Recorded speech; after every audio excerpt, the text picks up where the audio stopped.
Good evening, everyone. I'm going to call this meeting to order. Our first agenda item is the flag salute. I pledge allegiance to the flag of the United States of America and to the republic for which it stands, one nation, under God, indivisible, with liberty and justice for all. Okay, now we'll have roll call. Trustee Matt Hutto. Here. Trustee Chow. Here. Trustee Liu. Here. Trustee Vogel. Trustee Leong. Here. Thanks, Erin. First item of business is board agenda approval. Can I get a motion? I'll make a motion. Thank you, Satish. And a second? A second. Thank you, Phyllis. Can we get a roll call vote? Yes. Trustee Matt Hutto. Aye. Trustee Chow. Aye. Trustee Liu. Aye. Trustee Vogel. Aye. Trustee Leong. Aye. Thank you. Motion passes. Next on the agenda is public comments for our closed session. Are there any public comments? There are no public comments on the closed session. Okay, great. With that, we will go ahead and adjourn for closed session, returning at 6 p.m.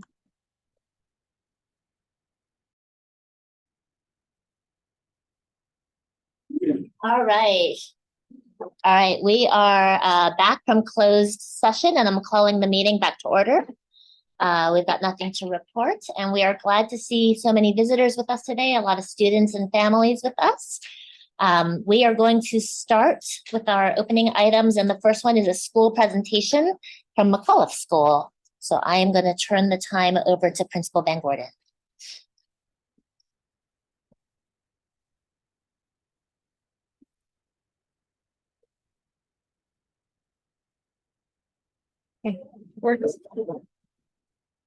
Thank you for having us. Thank you very much. I've got 3 middle schoolers with me this evening from McAuliffe, and I know the world feels a bit chaotic right now, and out of order, but not at McAuliffe. So we're hoping to bring a little bit of the light and joy that we have happening there to you guys tonight. So the focus of our presentation is on, can I use it or you can hear me? Okay. Got it. McAuliffe is one of our district's alternative schools, so we really want to shed some light on what makes it an alternative school, what makes it a little bit different than some of our other sites. So we were established over 50 years ago as a progressive parent participation educational program with a focus on the development of the whole child. And we have been K-8 for the last several years. And this year we also added TK. So we are a TK through 8 school. Parent participation is one of the cornerstones of our program. So we ask of our parents that, if you're coming to McAuliffe, that means you want to be a part of a community of people with kind of a similar vision about teaching and learning and raising kids. We hear often from parents that, in the nature of Silicon Valley is, a lot of people don't have family around, and the people that they meet when their kids are little by the nature of being at McAuliffe ends up being kind of their lifelong set of friends for their family. And that's very valuable to them. We ask parents to aid in the classroom for 4 to 6 hours a week, to chaperone on lots of day and overnight field trips, and just to help, do school and class jobs that maintain our programs and our materials. Another cornerstone of our program is the whole child approach, which has become very popular, but it started at McAuliffe a long time ago. Our teachers are all trained in the responsive classroom methodology for managing classrooms, building community, and resolving conflicts. And those practices are put into practice every day. Our parents are all trained in what we call MAT training, which is the McAuliffe Aid Training Curriculum that was created long ago. And the training is focused on helping them to be effective parent aides who interact positively with all of our children on campus to support the children's development. Our classrooms all have daily class meetings and also are greeted every morning by a morning message that is written on a whiteboard outside of the classroom. Every classroom comes up at the start of the year with their own classroom agreements. And oftentimes our families create play dates even during the summer before the first day of school so that kids have a chance and families have a chance to get to know one another before that first day.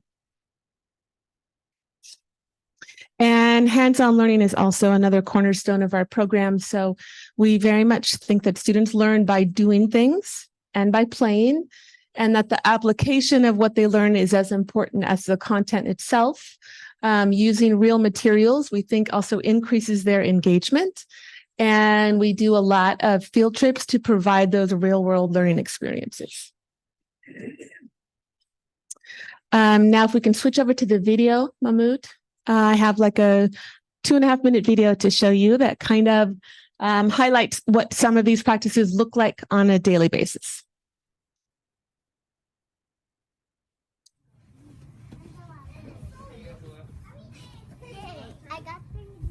This is our Stegel room, where our littles have the chance every week to engage in some big gross motor challenges.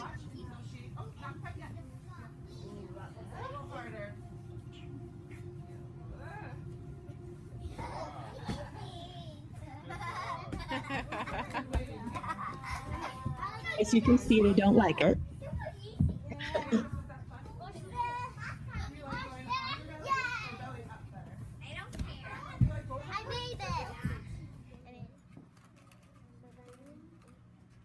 This is a math lesson in one of our 3rd grade classrooms.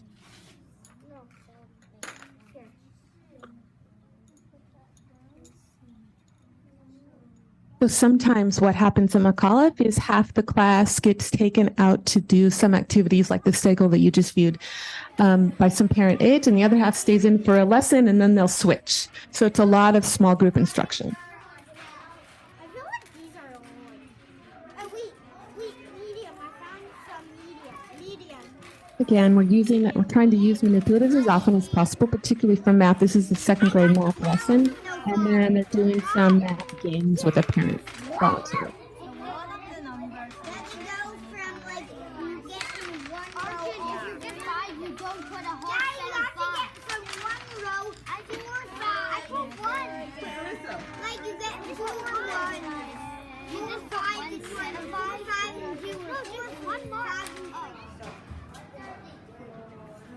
We have a kids' kitchen on campus where kids regularly visit to do cooking lessons.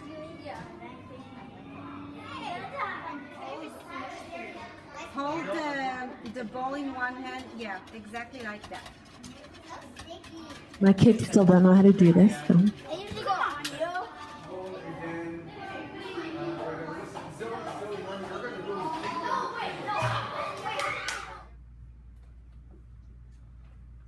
And we also have quiet, independent work time. This is our 7-8 classrooms. So our middle school classrooms are self-contained, and they're doing an inquiry by design lesson.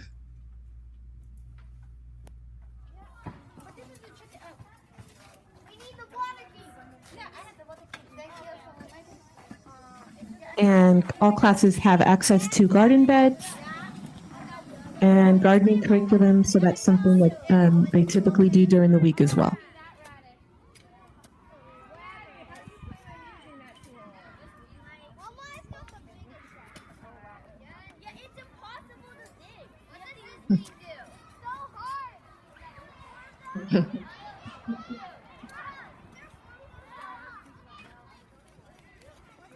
And believe it or not, I took all this video in one day. That's the truth.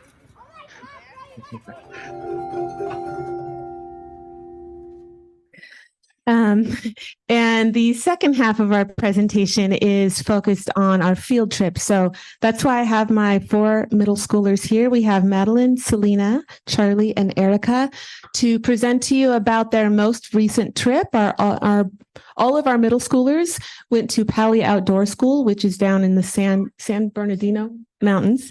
So they're going to tell you a bit about that. Oh, one more thing. Wait a minute, forgot. I wanted to talk a little bit about where McAuliffe is going. So slowly but surely, because change takes time. So that's what the turtle is about. We're looking to, we had 8 new teachers last year.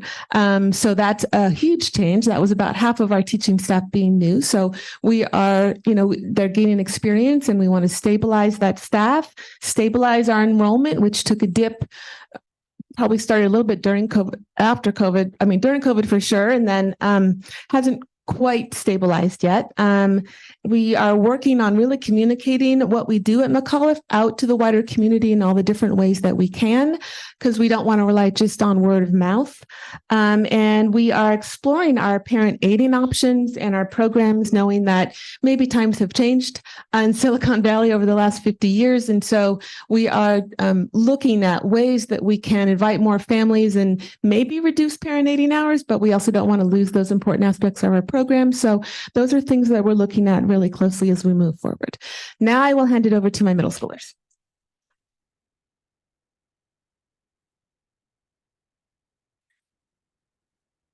Hello, we are middle schoolers from Krista McAuliffe School, and we're here to tell you a little bit about Pally.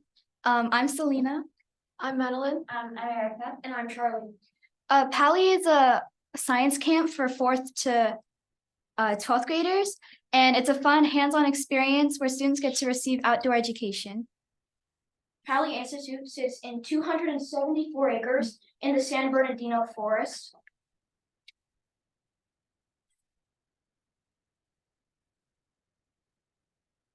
To us, this was an incredibly amazing experience, and most of us would want to do it again.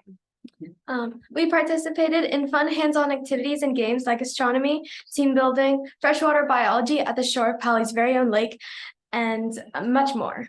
We experienced science from a whole different angle and got to work with the amazing staff, as well as learning communication and collaboration skills.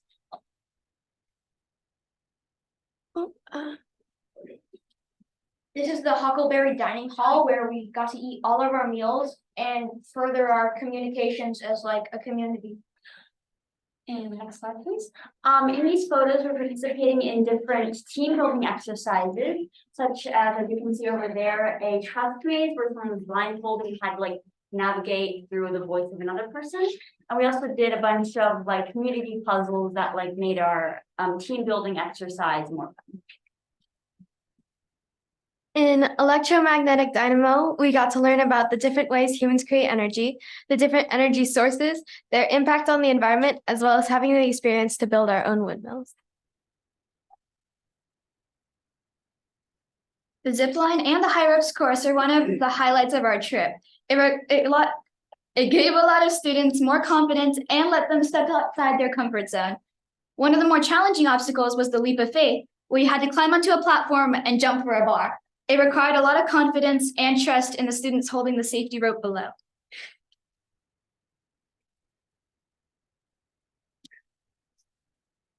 One of the most fun things during Pally was hanging out as a class.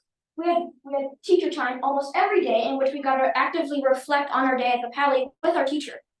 And one of the most fun things that we did together as a class was play dodgeball in that like lower left corner over there. It was really fun because we all got to like be competitive, but like not overly competitive. And we got to like hang out as a class, and it was really fun because like everyone had an equal chance of winning. And we enjoyed it so much that we were considering petitioning for a dodgeball pit at our school. Freshwater biology taught us how to recognize the level of pollution in the lake by finding pollution-intolerant animals that inhabit the lake. Outdoor survival skills taught us how to take the materials around us and build our very own shelters. We also got to learn how to make different kinds of fires for different emergencies, and we also got to make quesadillas. It's fun. Thank you for letting us have it. This light out. Thank you.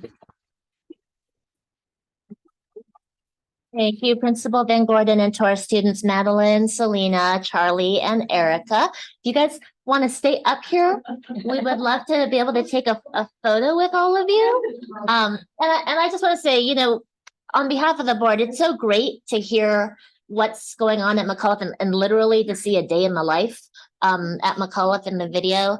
And thank you to the students for telling us about the outdoor school program. I think one of the things that makes CUSD really special is that we have these 4 different alternative programs, and McAuliffe is really just such a model of this kind of hands-on parent co-op partnership learning that's happening. And so thank you for all the work that you guys are doing to be leaders at your own school.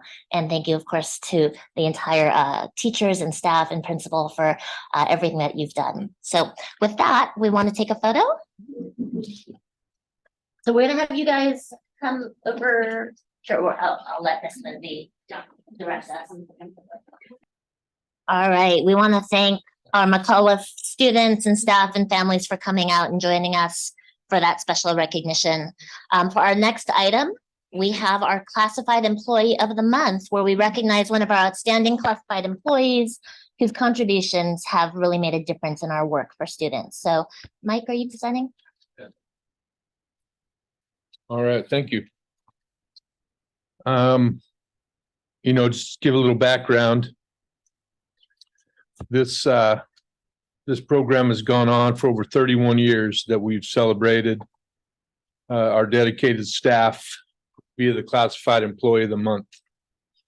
And so this month, we enthusiastically would like to recognize Erin Paris from our IT help desk specialist in the IT department. And the following is written in support of Erin's nomination. He's so helpful. If anyone deserves Employee of the Month, it's Erin. Erin willingly shares his knowledge with his colleagues and never gets tired of answering countless questions about all of the various systems we support. He always shares his knowledge and expertise with all of the tech specialists and the IT team. He goes above and beyond to set up the apps that are needed in the beginning of every school year, and follows through with the respective app providers at the end and the end user, teachers, staff, etc., to ensure everything works on a timely basis. This ensures teachers and students are able to access what they need seamlessly. His customer service skills are exemplary. Erin has the ability to communicate effectively with everyone. Many new hire teachers and current staff mention that Erin is their rock star. He has also been a huge help to the transportation department. Erin is always there to help and is very patient. He's a supportive coworker with a great attitude. Erin also has a great sense of humor. Thank you, Erin. Now, Erin wasn't able to come tonight, but he dropped a nice, simple, to the point. He said, "I'm sorry I couldn't be there in person, but he's extremely appreciative and honored to be recognized."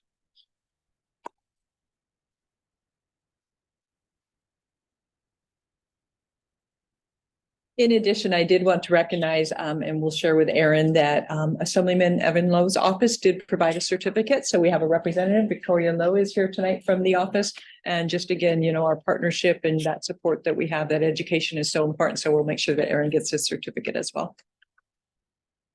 Congratulations to Erin. And I know that the department will also be doing a recognition for him at the office. So on behalf of the board, congratulations. These kinds of departments, IT, all the back office staff that make everything so possible for the department to run, for the district to run as well it does, is really so essential. So thank you, Erin, for the work that you've done. We're going to move on to our next recognition, and that is for the Cupertino Educational Endowment Foundation. And I believe I'll kick us off. Great. We are very excited tonight to get to honor and recognize our partnership with CEF. They have been with CUSD since 1984. They have continued through hard times, good times, and always be there to help support in providing resources and support to our students and ensuring that they're successful in the classroom. So I'm going to turn it over to Allison. Allison has a few words. She's been working very closely as they've put in our teacher grant and employee grant opportunities. And so she's had an opportunity to work very closely with them over the last year and a half. And she has a couple of words she'd like to share. Yes, I'm so pleased to recognize CEF tonight. CEF has been a valued partner in our mission to nurture the whole child, providing us with resources and assistance necessary to offer a well-rounded education program that embraces the arts, technology, music, STEAM, and electives. And in 2021, as Stacy mentioned, CEIF added the teacher grant program, which supports the creativity of our teachers in improving instruction in the classroom. Tonight, we express our deepest gratitude to CEIF for their commitment to our school district and our students. We recognize the dedication and commitment of our amazing CEIF board members now and over the years, as well as the contributions of the CEIF volunteers and donors. The time and energy and generosity of CEIF has truly made a profound impact on our students and our district. The support really goes beyond the financial aspects, and it really just signifies that commitment and culture of working together, that it takes more than just the district. It takes a partnership. And we are just so grateful for everything that CEIF has done to help us create that nurturing environment at our schools where our students can thrive. So we look forward to giving an opportunity for CEIF to talk a little bit about the ways that they've contributed over the years, and also look forward to continuing this important partnership with CUSD. So I pass to CEIF and give them an opportunity to say a few words, and there's a slide deck we can pull up as well. And I did want to recognize, we actually have three CEIF members here. Karen Stewart and Brian is here. So thank you. And I think Sanjay is online as well. Another one of board members. Several of our others are traveling, and then we actually have two newer board members that are CUSD alumni. They're young professionals that have just joined us, and so we've got people in multiple places at the moment. So thanks for letting me give a quick little sort of update on what it is that we're trying to do currently at CEIF. The mission officially is up there. I mean, really the only thing to point out is CUSD is our only beneficiary. So the schools, the staff, the kids, that's what it's all about for us. We were founded in 1984 by a group of parent volunteers and have granted somewhere around $19 million to the district and the schools across those years. We're currently maintaining an endowment that hits 7.5 to 8 million, depending on the day in the market.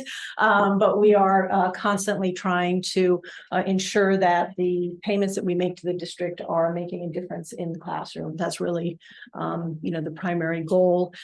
You can see here a list at the bottom of this first slide of the disbursements that we made for the last school year.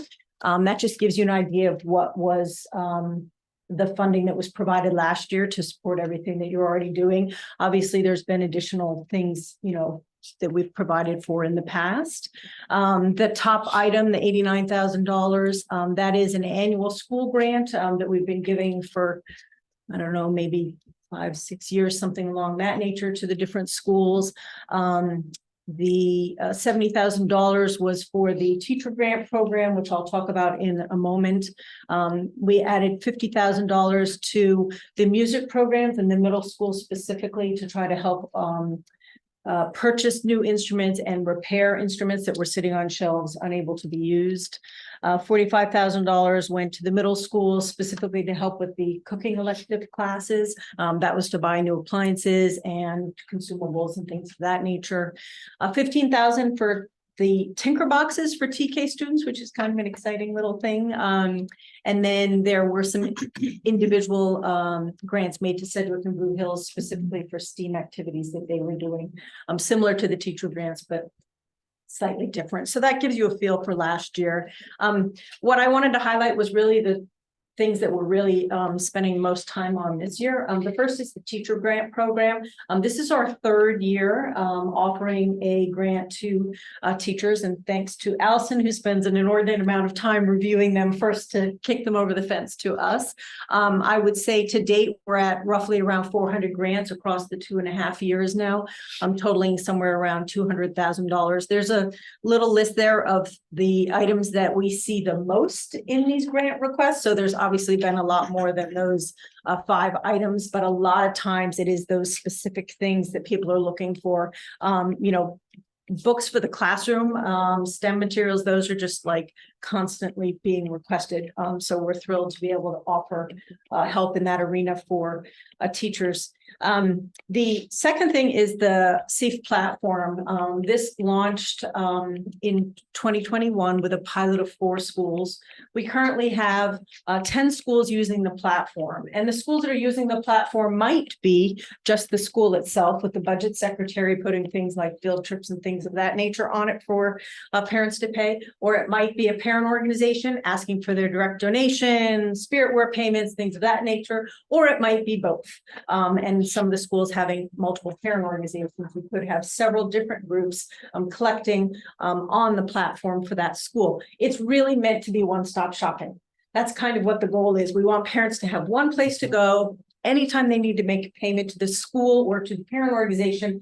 They go to that one URL, all that information is there. They can do it in one transaction. On the back end, then that money is going into a separate bank account. It's being processed and tracked and distributed back by electronic funds transfer on a quarterly basis, unless it's needed sooner.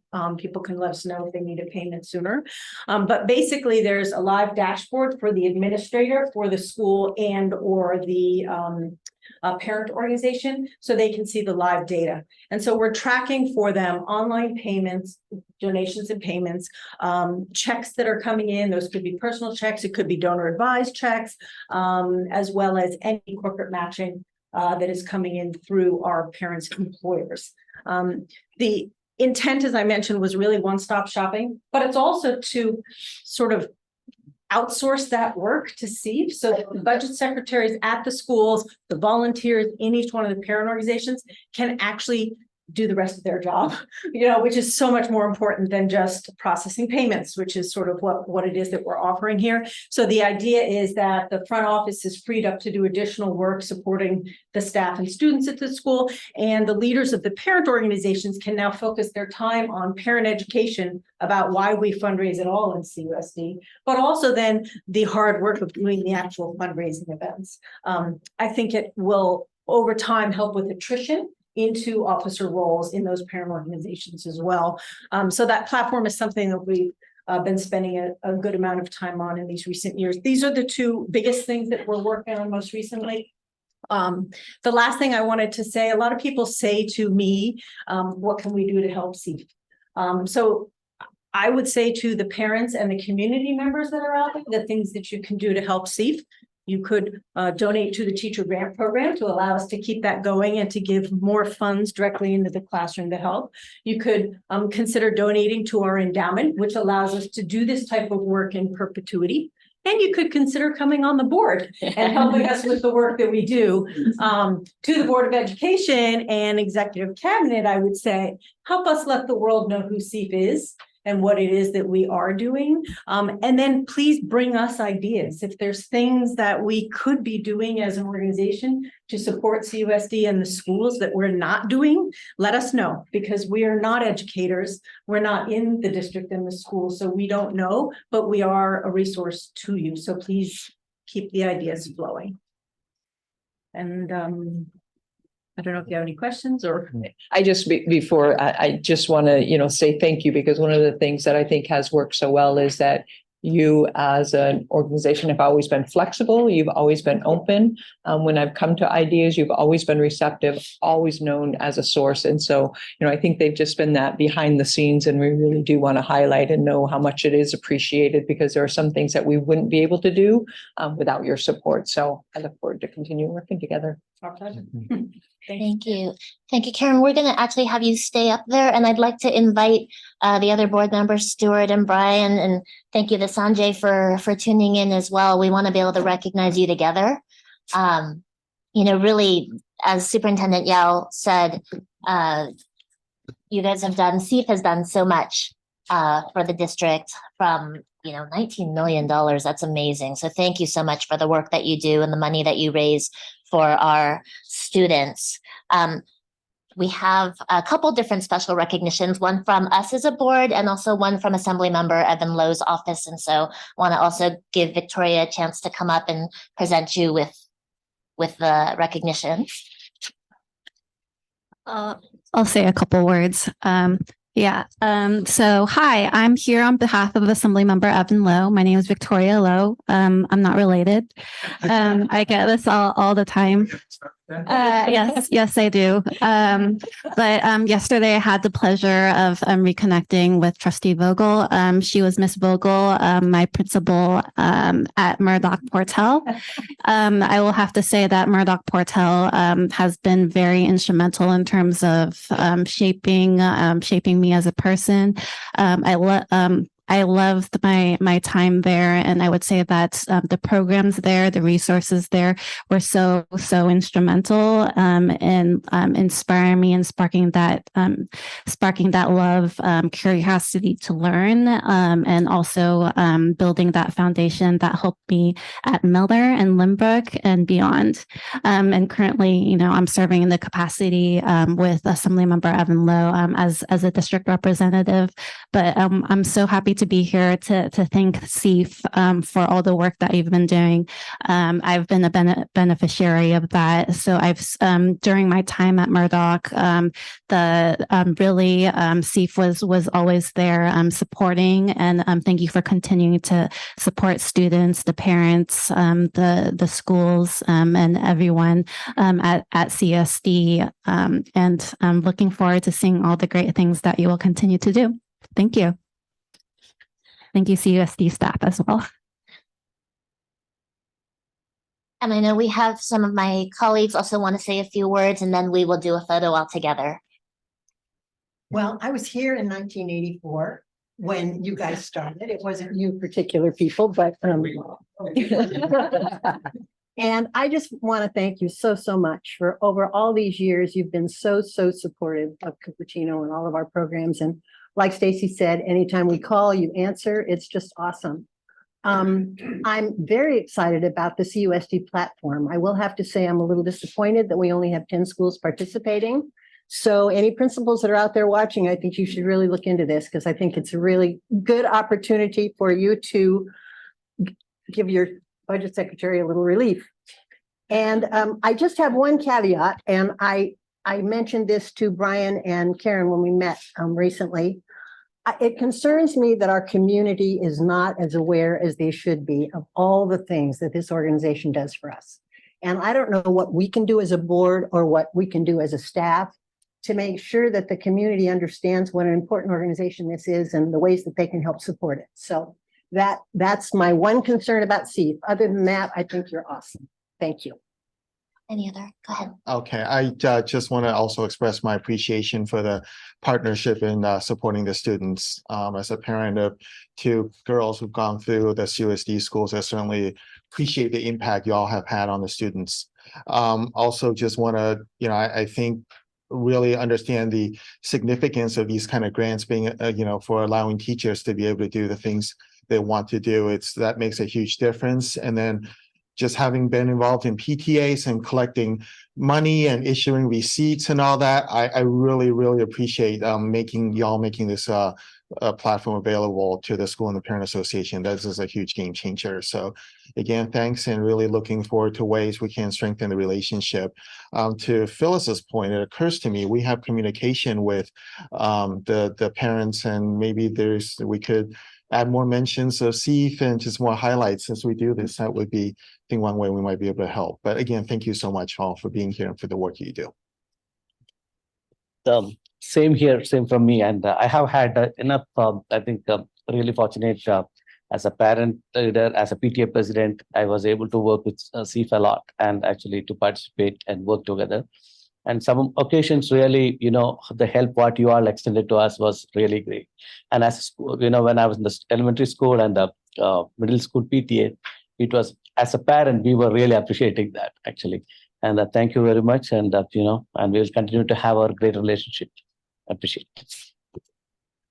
Hi, everybody. I really appreciate you all being here because CEIF, if I'm correct, is a volunteer organization. So you all are working with your extra time. And I do want to put it out there for any community members that are listening or looking back at the videos that CEIF are looking for more board members, and that the idea of having a CEIF platform and that providing that service to our parent organizations for PTA, that takes some of the relief off, because I do understand sometimes people don't stay as long because their kids have graduated or moved on to a different school. And sometimes that shift makes it easier when the platform is the one that stays consistent with the parent organization. So thank you for doing that. And having these grants, these teachers have an opportunity to try out and nuance new ways of teaching that's maybe more progressive, not as popular, but like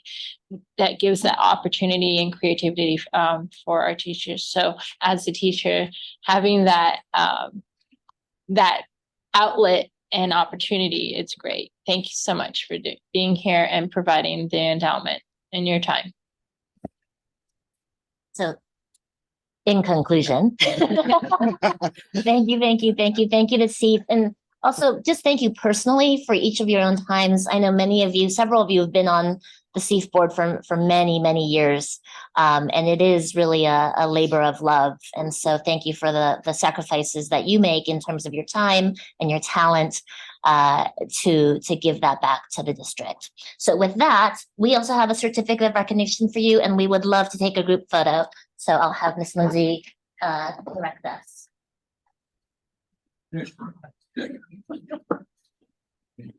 To Assembly Member Evan Lowe's office for being here for these celebrations. Next, we're going to move. Thank you, Sanjay. Next, we're going to move on to employee organizations. Do we have any representatives speaking tonight from any of our 3 employee groups? We do. We have CEA President Kate Lee. Welcome, Kate. Thank you. Good evening. Just as a previous parent here at the district and teacher, I know they've all headed out, but really have appreciated CEF and benefited so much. When I was a parent, my kids were starting in elementary here. That was when they were buying all the elementary musical instruments and really built that program, which is such an incredible program. And we wouldn't have been able to do it without them. And then as a teacher, having the grants and having, they also really helped us when we were in some difficulties budget-wise and just keeping us going. So they're just a wonderful asset to our district and to our students, of course. So good evening to our school board, our executive cabinet, both sides of me, and our CEA educators, and our CUSD community. I would like to update you on the progress regarding a couple of concerns I've brought up previously in other board meetings. I've talked about our need to attract and retain particularly special education staff. And this week, the CEA SPED director, Helen Sung, and I met with our HR department and our special education management in that department to discuss communications and processes and procedures, as well as SPED staff well-being. And it was a very positive discussion of understanding each other's perspectives and how we can move forward to improve these areas. And we kind of agreed upon some first steps from that discussion, and going to bring together some more information and take some next steps and reconvene to discuss this further and make some more plans in November. And I appreciated their listening and looking at how we can make things better for our students, because that's the end result here. Always, when we are talking about concerns, it's like, how is this affecting us reaching our students, and especially our special education students? I also met with the elective cooking teachers about a week or so ago, because I'd come with you with some of the last time with some of their concerns. I met with them to get a list and prioritize it so that I could then go and meet with Chris Jew and Dana and the business services department. So we met was it yesterday, day before, and had a great discussion. And I got to understand more of their processes and, limitations and things that they have, requirements they have to follow. And we looked at, what are ways, and Dana, I just want to thank her for the work and time that she has put in, the listening on both of their parts to the concerns from the elective teachers last year. And and the things they've already put into place. And so we looked at like, how can we improve the communications on that and maybe make some more transparency? So we looked at a vendor list and getting teachers to be able to actually have access to that and be able to know how to add vendors or request to add vendors. Also, just the processes for the different shopping ways they can shop. So that also was really productive. We're going to continue to work on it and kind of see how, once we get these communications going, what other steps might need to be taken to solve this. We also talked about repairs and replacements. And I just want to say that anytime we talk about electives, I just want to make sure to thank our wonderful electives teachers. Also our amazing parents who fund electives, and that both of them together bring the joy to our students of finding these passions and these new skills. And also a lot of that stuff is very cooperative. So they're also making friends doing this together. And I definitely want to thank CEF for their for the money that they provided this year for the electives for repairs and new replacements of appliances. And I want to also again thank Chris and Dana for taking the time the other day to work on this. In regard to a new topic for us, in regard to the unaudited actuals that were presented a few weeks back, the board and the business services was very excited to see that there was a unexpected $21 million carryover, and that you could immediately put that and get your 10% road reserve. And on the budget, it's like maybe a 1% increase or so over the 5 years. And when I heard that there was that money, my mind went to how else could that be used where it would directly touch our students and directly help in areas where we don't have funds needed. And the first things that came to my mind were that our site funds for supplies have not been increased, and yet they're facing over a 7% inflation rate. And so that could be something to be looked at because they are already running out of money. Well, I shouldn't say running out of money, but they look at what they have to buy and now their monies are pretty much encumbered and they have to go to donations, but not all schools have big donations funding that they can use. And so I really worry about the fairness of that and then that what they're not able to get. As a teacher, I thought paint the wall balls. The walls for the wall ball games, paint 4 squares on all the blacktops and buy a whole bunch of red rubber balls. And believe me, that will touch just about every student in elementary school. And then for our middle schools, maybe start funding those electives and not just have it be parent donations. And I know that's something that the executive cabinet or instruction has been thinking about. And I appreciate that you guys are looking at board advance to talk about and get some presentations on electives. So that's wonderful to hear. Thank you very much.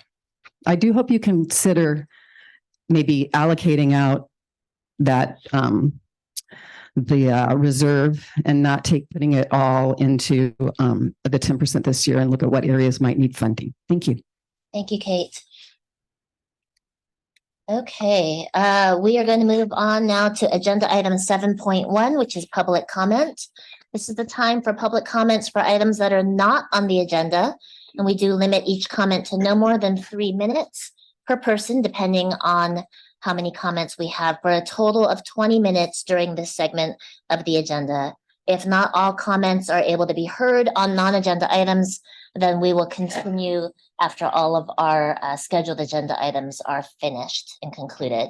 So as a reminder, this is a time for the public to make any comments and for the board to be able to listen, but not be able to respond because of Brown Act rules.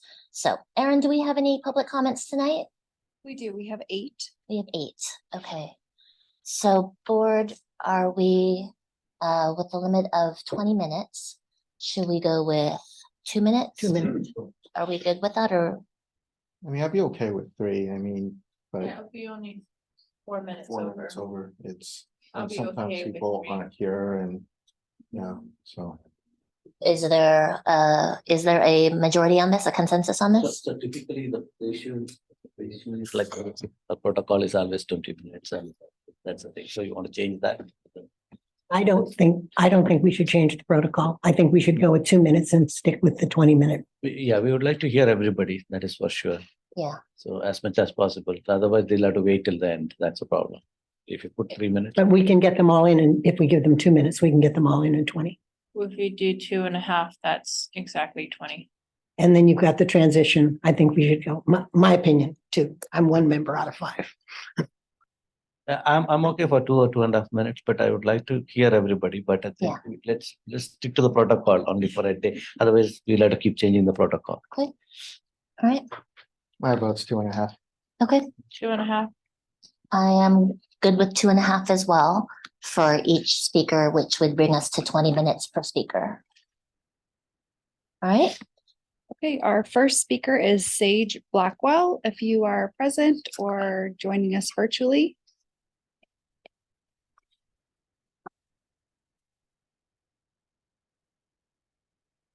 Sage, go ahead and speak.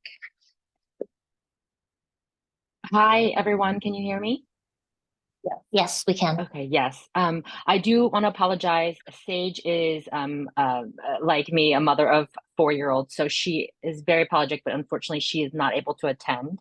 But she has briefed me on her question. And I also wanted to kind of use this time to update the board on something. If my voice sounds familiar, it's because I am one of the parents last year that was really bringing to the board the need for TK. So I wanted to kind of circle back and let you guys all know that Debbie Bongiovanni at McAuliffe did such an incredible job at kindergarten last year that we were so inspired by our abilities to believe that Debbie would be successful at bringing a TK at McAuliffe.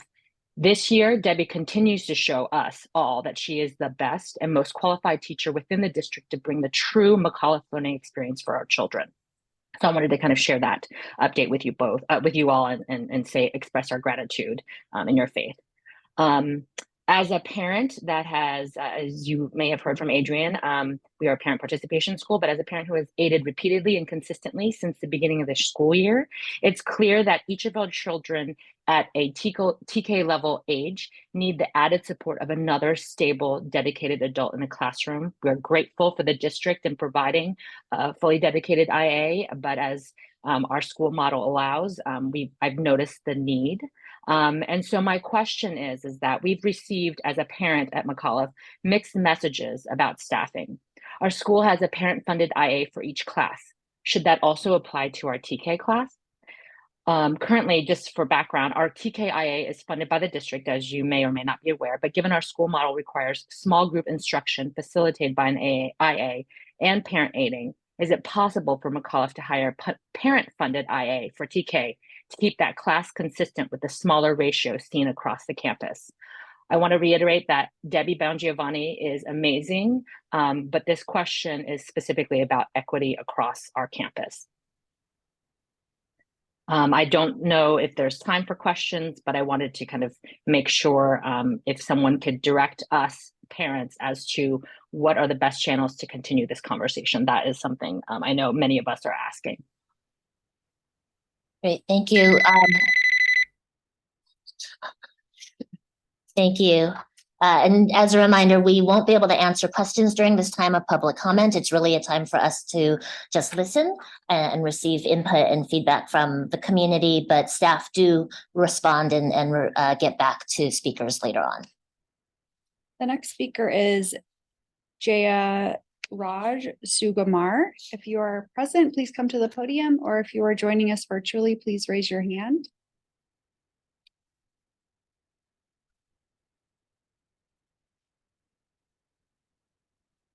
Okay, the next speaker is Usha Supathi. If you could please come to the podium or raise your hand.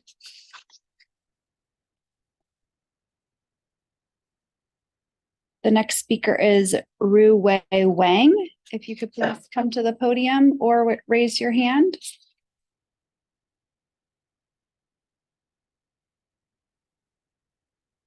The next speaker is Ping Gao. If you could please come to the podium or raise your hand.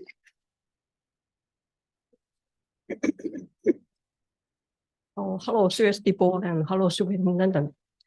Oh, my name is Ping. I'm a parent of Lawson Middle School. So today I'm going to, sorry, I don't have a good news like McAuliffe.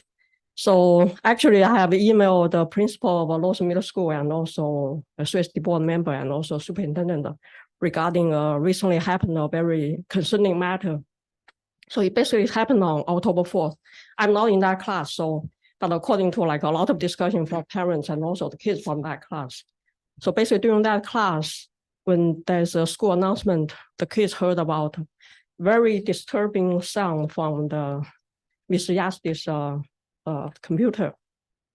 And according to the kids, so they said it's something like, they said they used the word porn. And my daughter also, I asked her if she knows what that means.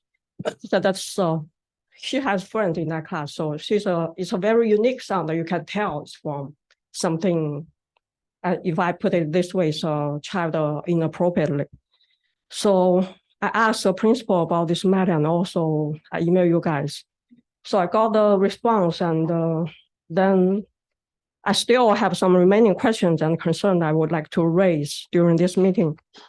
So I think the conclusion, the district has concluded that there was no evidence found to substantiate the claim made by the teacher. So my question is, so this, regardless of if there's an explicit video being like a shown or viewing, actually, these are also two different things, showing to the students or viewing by the teacher. So that needs to be clarified. So regardless of the explicit video exists or not, so I just want to ask the sound that students heard during the second period, is it child appropriate? I want to get an answer for that. And also, I would like to know what is during the investigation, what is the teacher's response to this incident?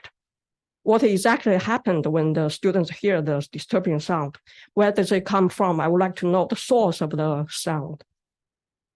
And also,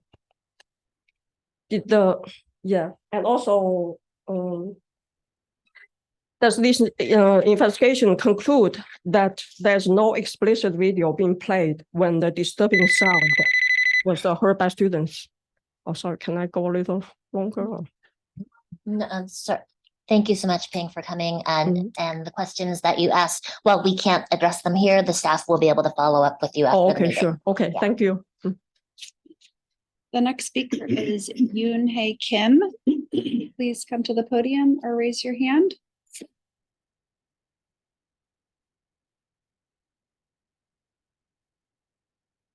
Yoon Hae Kim, I believe I see you online. I'm going to unmute you.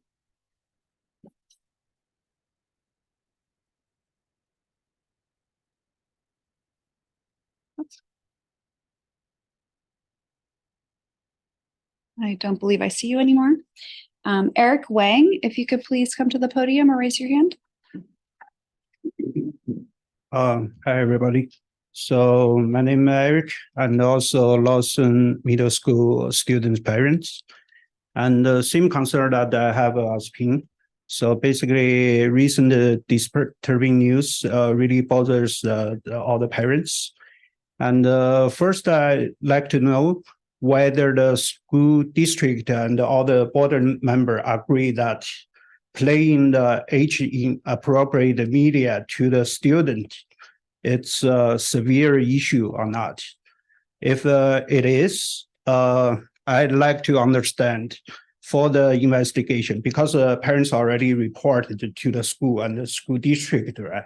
I believe there must be some very detailed and specific protocol and the procedure to follow. So as a parent, we want to know all this protocol and procedure details. And secondly, we also heard from the other parents whose child already graduated from Lawson. This exactly same issue. I wouldn't say similar, but the exactly same issue happened before to Mr. Yassi. And we want to understand whether during those instances, whether there is a parent's report or the case created. And what was the investigation result? I wanted the school district to disclose this information. Yeah. That's Thank all. you. Thank you, Eric. Our final speaker is Wendy Zhang. If you could come to the podium or raise your hand.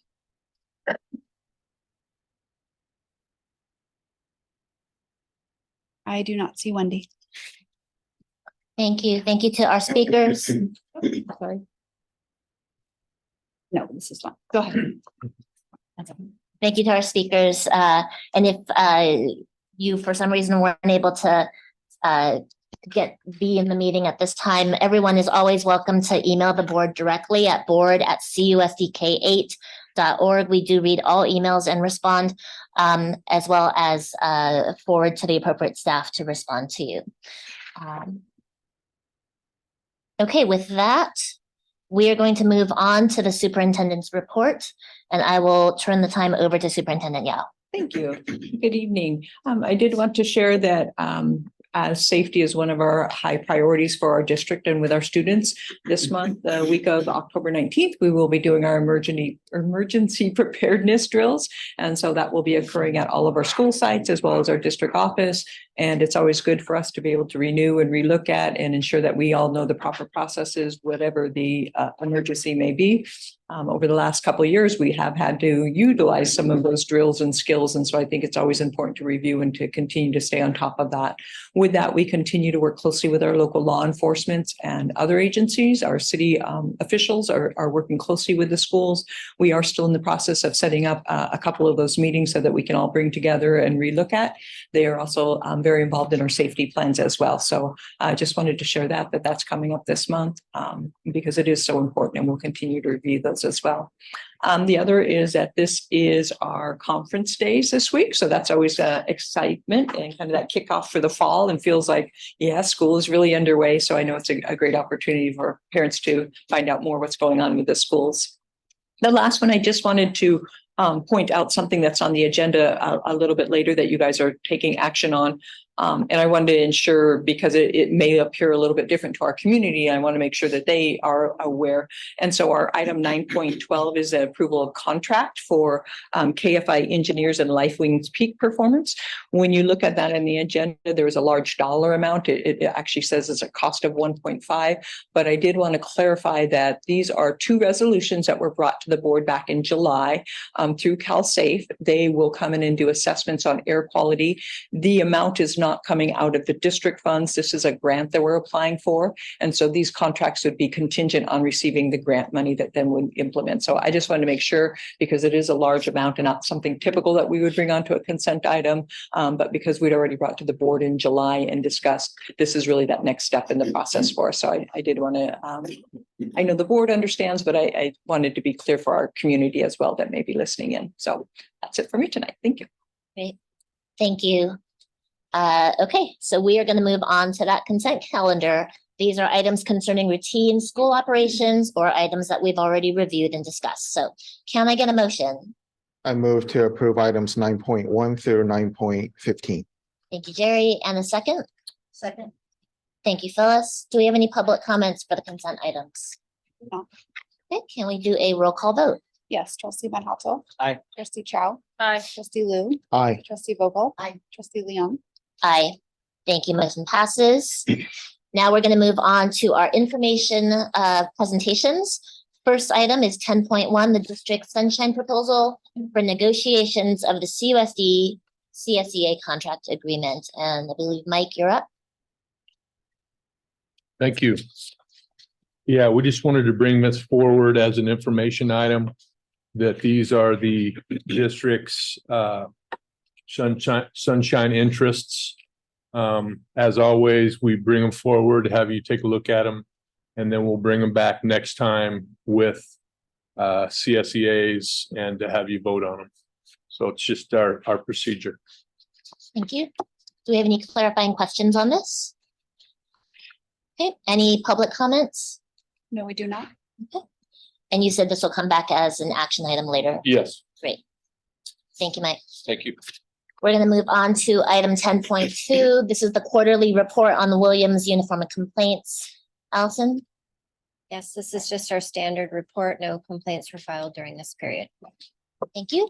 Any clarifying questions on this one? Any public comments? No, they're not. All right, great. Thank you.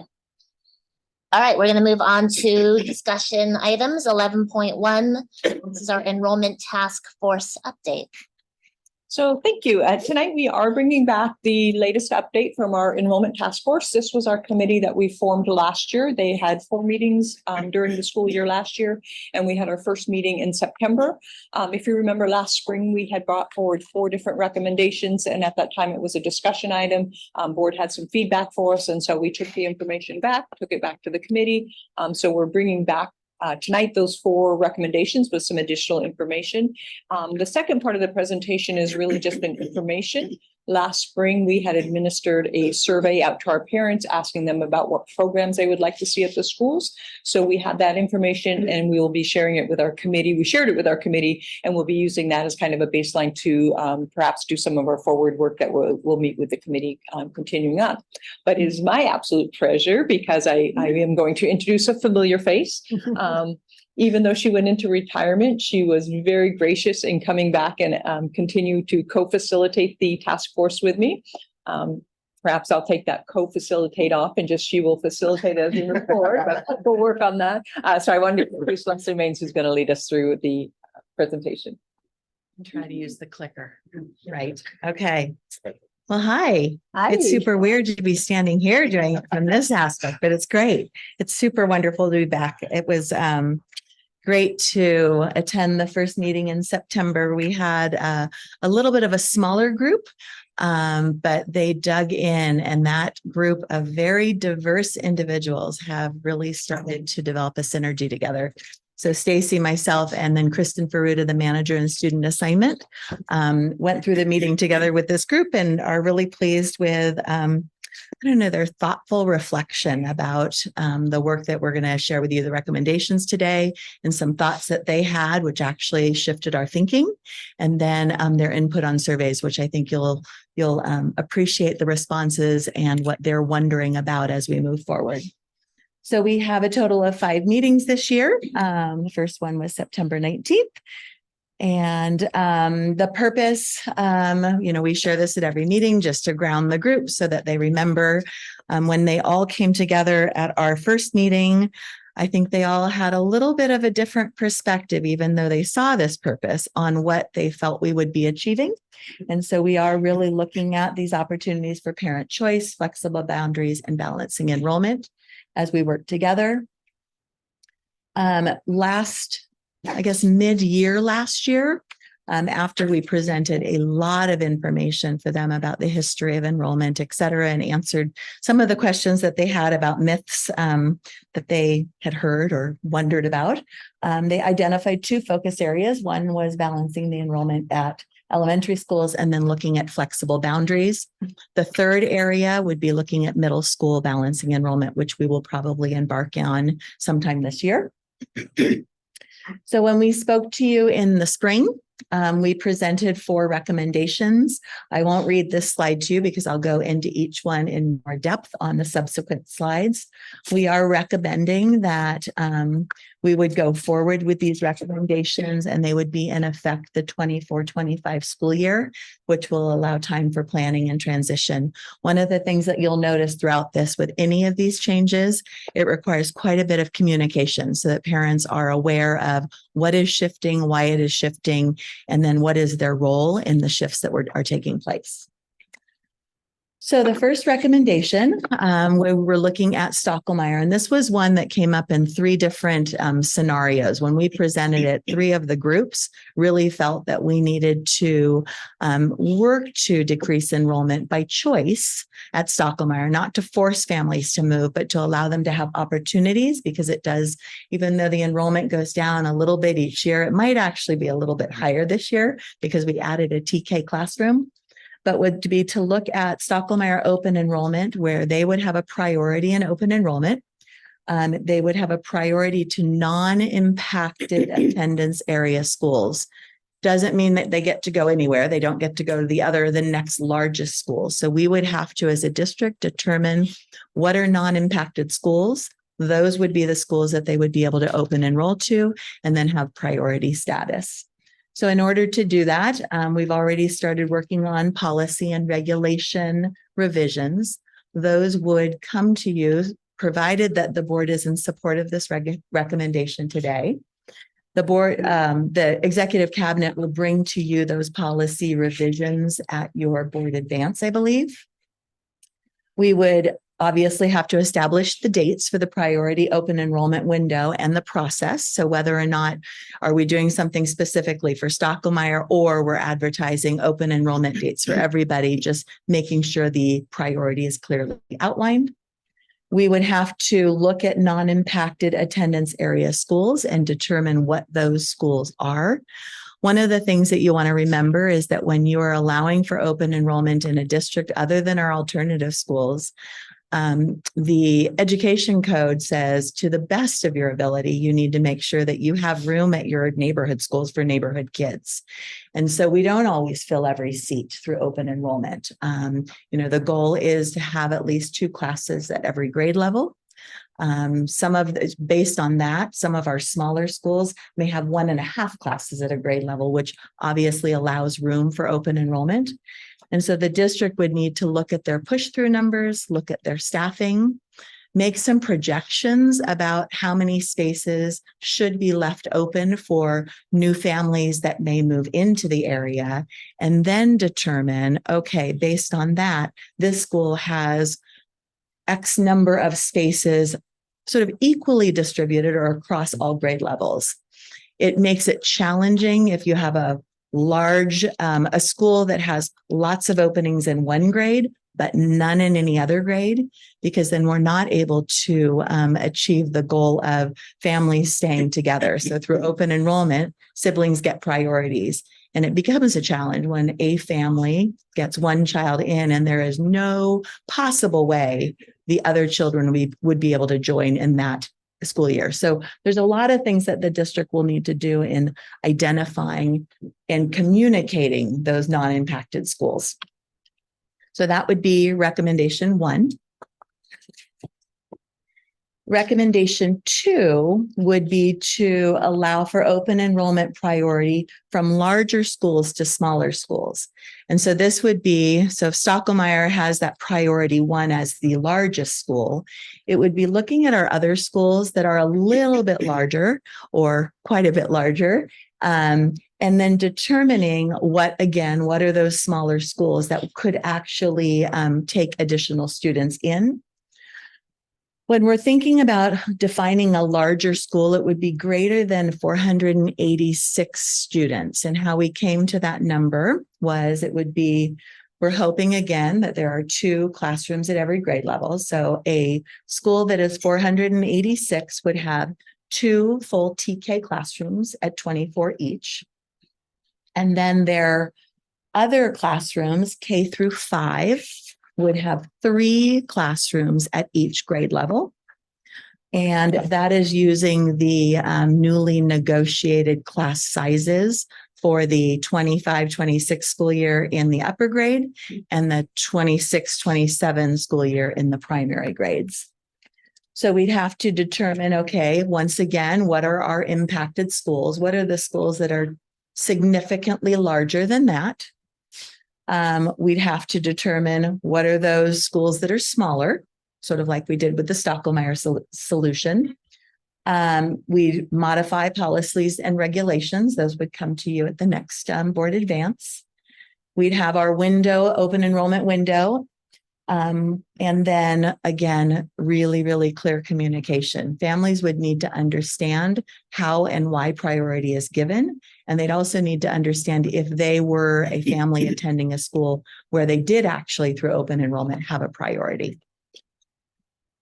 One of the things that I'll add, and this was a conversation that we had quite a bit last year, we have had it quite a bit with our living wait lists and the multiple choices of schools, 2 alternative schools, 2 neighborhood schools. And then with TK this year, was we allow currently families to open enroll to any school that they want, even though we know there is no way we're going to allow movement into that school.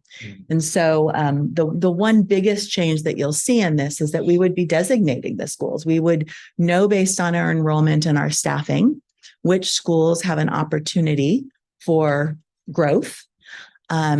We could republicize that as things change, because as kids shift, sometimes new opportunities open up. And so we would be able to continue to update those open enrollment options.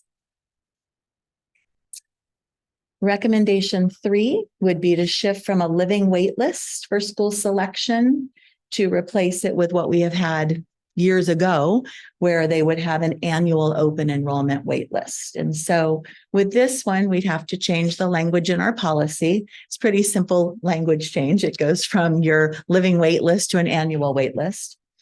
We'd have to, again, advertise our windows for our open enrollment in the process. And then one of the things that came up in the board meeting in the spring, and it actually, then we further discussed it. We spent a lot of time at our last task force meeting discussing, had to do with the families that are currently on the living wait list and this being a surprise to them. And so we played with, well, we'll have 10% of each list in each grade. But then we started to determine, well, some of those schools, we're not going to do any movement. And so what the committee recommended was that we would notify all families that are sitting on a living wait list. We would ask them to recommit of interest, all of them. We wouldn't rank it in regards to you're the top 10%, you're the bottom 10%. They would recommit whether or not they would like to stay on those living wait lists for one additional year.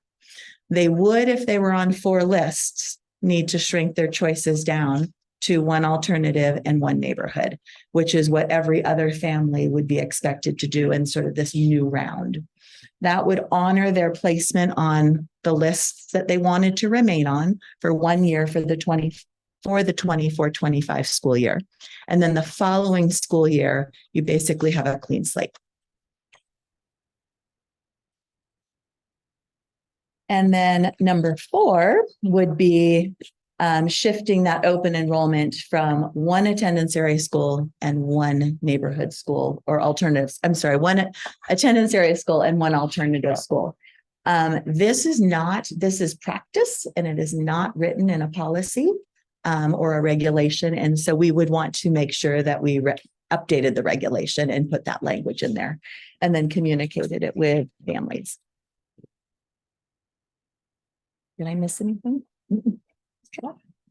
So here are the 4 recommendations that we are bringing forth.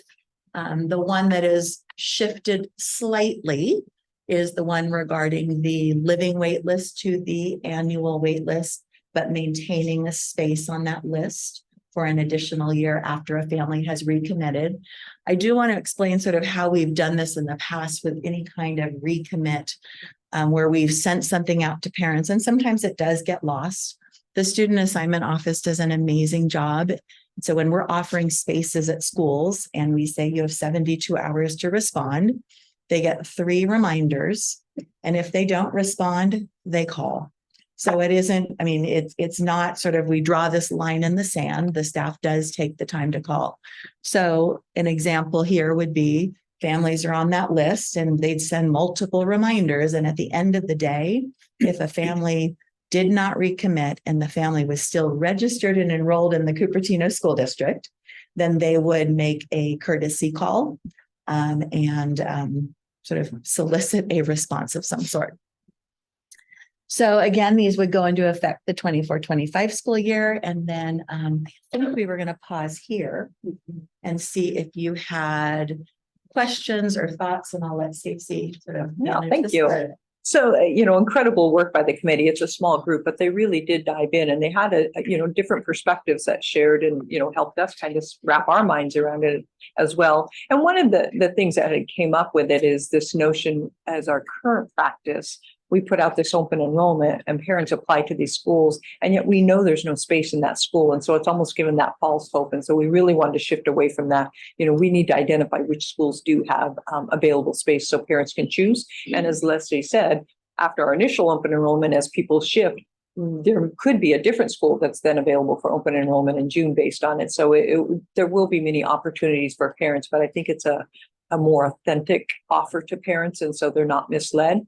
Or oftentimes, as we're making two choices, if there was a school that they knew they weren't going to get into and they were signing up for it, now they're going to have one vote or one choice. And so we want to make sure that it's truly one that's available to them as well.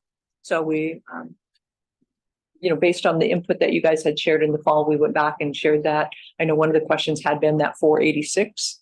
Last year we were toying with it. This year we actually did that number with our new confirmed the 29-1 and the 22-1, and then figuring that 2 TK classes at a school. We have one school that has 3 TK classes, but most schools would only ever stay with the 2 TK classes as we move forward. Good up to the board. Great. Thank you. Thank you, Leslie. Thank you to the committee. And can I just say, it's so great to have you here. It's super fun to I be feel here. so happy that you're here and you're presenting to us. So thank you for the presentation and to the committee. So do we have any questions from the board? I do. Yes. Okay. Jerry, go ahead first. All right, thanks. Just want to echo what Sylvia said. It's a nice flashback to have you there. It's okay. So two really clarification questions about these recommendations.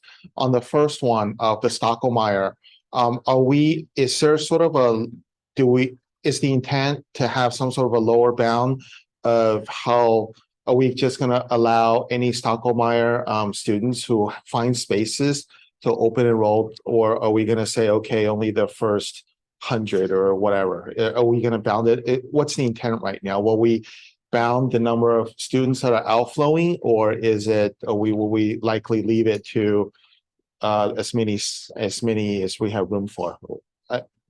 What's the thinking? So our initial thinking is trying to get the number down because they are still sitting at 5 classes at most of the grade levels.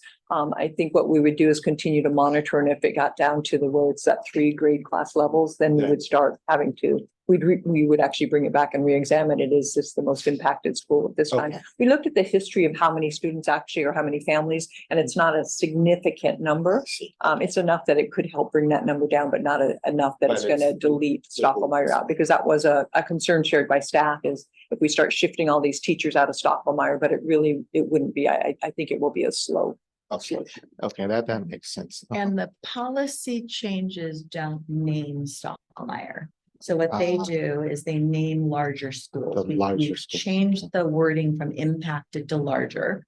Okay. And they name larger schools, and the ability to designate larger schools and designate that priority in the process. Okay. So at any point in time with, sort of board support, we can say, you know what, we're sort of where we need to be. We are no longer going to designate them as the highest priority in a larger school. I see. Okay, so it sounds like in subsequent years, there will be some process to decide if we want to designate any or more than one school as the larger schools. Okay. We couldn't come up with a catch. It didn't work anymore. So yes. Okay, thanks. And then the second one, again, clarification or recommendation too. So it sounds like then smaller schools are any schools that are 486 or less. Is that if the larger schools are above 486, then essentially then the folks at the schools above 486 can open and enroll into any that are not less than 486 that have open spaces, or that have sufficient. That would space. have sufficient So just because they're a smaller under 486 doesn't mean they will necessarily have open seats. Right. Okay, that makes sense. All right, thank you. Thanks, Sylvia. Okay. Again, thank you. Great to hear from you again. So a couple of questions. One is, first of all, would the parents be able to see the their options across, means like what is large, where is the opening kind of thing. Would you have some portal or something? How do they get to know about this? I know there's a word communication, but is it something which will be available for anyone to consume, or they have to be pinging and finding out? What is that plan actually? I don't think we have finalized that plan, but I have no doubt that between Aaron and Kristen, they will make sure that there is a way that families would be able to transparently see which schools have openings and where that space would. And because that is really one of the biggest pieces of feedback we get. Families know what they're getting when they apply for an alternative school. They know that there's openings in kindergarten and very few in other grades based on attrition. But when they're looking at our neighborhood schools, they really are shooting in the dark. They have no clue. And so I know between that team, they will be able to somehow make it very visitable to families so that they know if you're applying for open enrollment for a neighborhood school, here's the schools that are considered large with a priority. Here are the schools that actually have potential, right, seat space.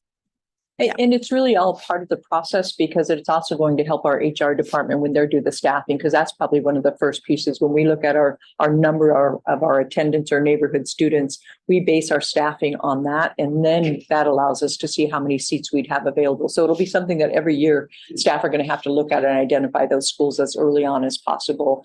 So when we look at our policies, that's where we're really trying to look at what is that optimal time that we can do the open enrollment, that we have a true picture of what the school size is going to be, but also gives parents an opportunity to know. And so, yes, that, we're envisioning there will be on the webpage, here are the schools that are available for open enrollment, and here's the period for open enrollment. And like I said, it could shift the second time we do open enrollment because of shifts period. That's really great, because that is one of the issues or concerns raised by many people around, because they apply to a place, even the current system itself, they don't know whether there's, and they'll be rejected, right, practically, and they think that there is an opening. It's a smaller school, but the perception, it's a small, so there is an opening, but there's no opening and they get rejected. So these kind of things, and hope that will help.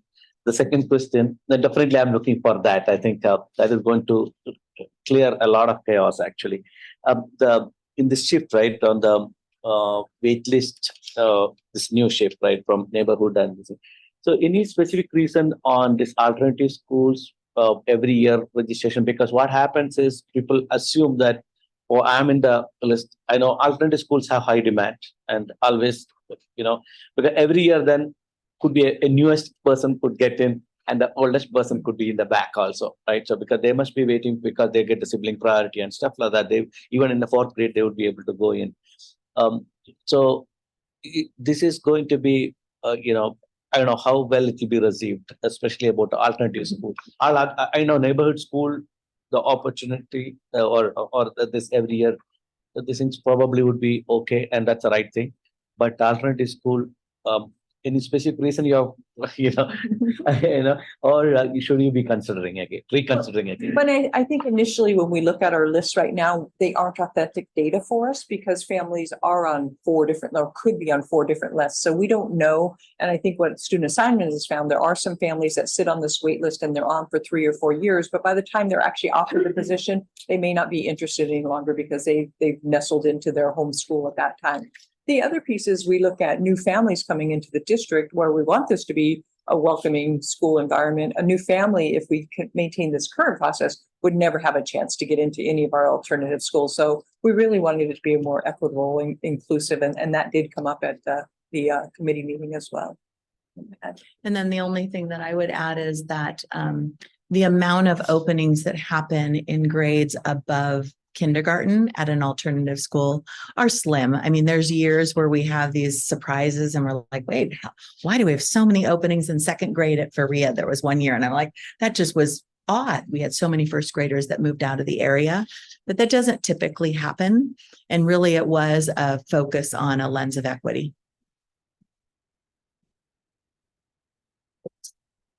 First of all, very welcoming to see a very familiar face. So I appreciate you letting us know that the process of anybody, if there's an opening, calling a parent is 3 notifications. And on top of that, if we don't get a response, personal call. And it is a lot of work. This is some of the feedback I got from the principals at the schools with these wait lists is that it is a lot of work.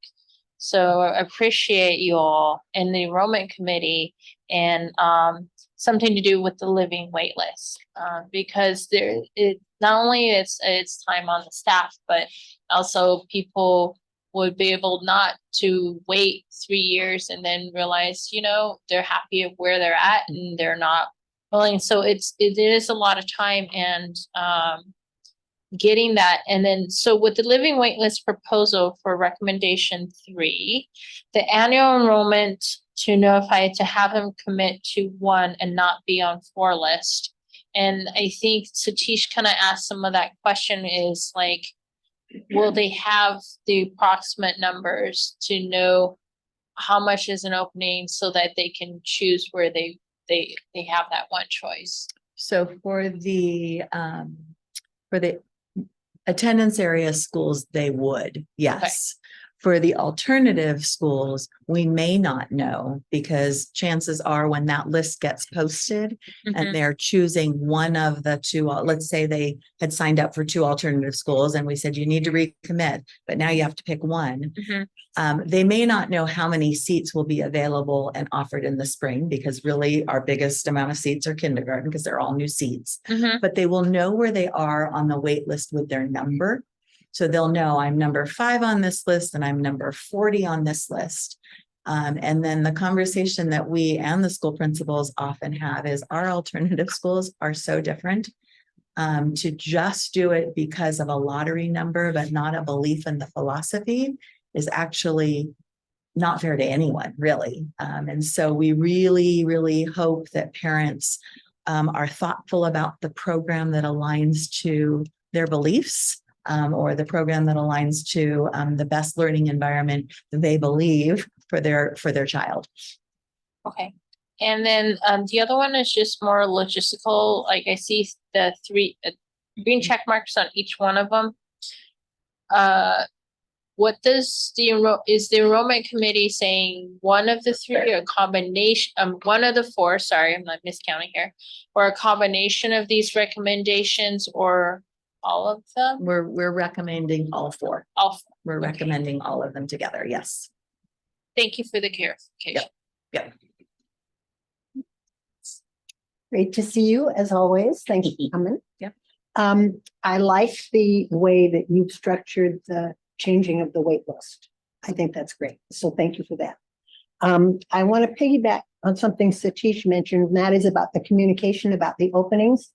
When you and Aaron and Kristen decide how that's going to happen, will you let us know, or will you let us know when it's posted on the website or whatever, so we can know about those, where those openings are? And then I just have a question about the larger schools and their priority. Our non-impacted schools are often the schools that are also the overflow schools. And we get a lot of comments from teachers about the difficulty of the ins and outs in an overflow school. So I just want to make sure that the enrollment committee considers that when they decide where those openings are going to be, so that we don't, I'd like to minimize the overflow rather than maximize. So I don't know how that works with the enrollment committee, but it feels like there's some connection. Probably not with the enrollment committee, although, and then one of the things that has changed recently, I would say in the last 4 to 5 years, is every school could be considered an overflow school at an elementary. So really the overflow happens. It used to be, we took 2 schools and those became our overflow schools, and families would go there regardless of proximity, et cetera. Now what we do is we look for a school that is as close to the neighborhood school as possible, that has openings for that child, and sometimes it's for multiple children. And I think the hardest thing is when you're doing open enrollment, you're making a prediction that you have space for neighborhood kids. You're making a prediction that you have then, in addition to that, additional space for these kids that are open enrolling. And then all of a sudden, surprise, something happens over the summer and you've got 8 to 10 second graders that have moved into Nimitz, but now Nimitz is full because Stockholmeyer has their overflow going there. And so there's some things that are just sort of out of control. It is truly challenging for any of our elementary school sites when they are welcoming, because they do a great job at welcoming any kid into their classroom and they want them to be theirs. And then all of a sudden they realize 5 days later, 10 days later, they've moved. And so this year, I think over the summer, they reconfigured in 2 to 3 schools in order to, so they changed either combinations of combinations, or they increased teachers to bring those overflow kids back to their neighborhood school site prior to the school year beginning. And so they're pretty conscious of watching those numbers throughout the summer because they do tend to be unpredictable. Great, thank you. Yep. So can I just clarify a little bit about the overflow school? When you say an overflow school, what you mean is there are students who are attending because their neighborhood school didn't have spaces, right? Okay.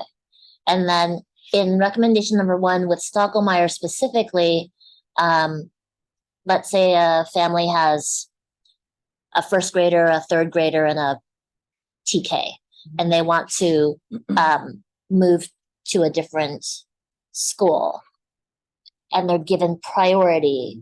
So can you kind of just walk me through what would that family do? So they would be given like an option of, right, here's the schools that have openings. You get to kind of jump to the front of that list because you're coming from Stockholmeyer, which we're giving priority to, but they also have to have spaces for that TK, that third grader, and that fourth grader, or whatever. They right? do, and if they didn't, they would be on a wait list for it for that year. And that is one thing that the student assignment looks at really carefully is where do we have siblings? How do we once a sibling gets in, so if I'm a Stockholmeyer, let me walk you through it. If I'm a Stockholmeyer family and I decide that I see that Garden Gate is listed on the open enrollment list, and when we're listing someone on the open enrollment list, we're feeling good about the space across grade levels so that we can be thinking about families. Stockholmeyer family plus 50 other families are applying for Garden Gate in a variety of grade levels. Then what student assignment does is they look at the priority status. And so obviously neighborhood kids are taken care of because they've registered. And then let's say they see, oh, well, we have a space for this 5th grader, the Stockholmeyer family. They've been moved up to the top because all the Stockholmeyer kids are at the top of Garden Gate. We have room for this 5th grader. Then when they look at that 5th grader, they notice, well, that 5th grader, they're taking that spot, but they have siblings and that siblings, let's say one is a number 5 on the wait list because they all get individually lotteried. You're not lotteried as a family. And then those kids get popped up to not only am I now a Stockholmeyer family, but I'm a double S, right? I'm a Stockholmeyer and I'm a sibling, which even puts you higher on the list. It's a lot of lottery magic that Mahmood and Pam and Aaron and Kristen have sort of created and developed. It's complex.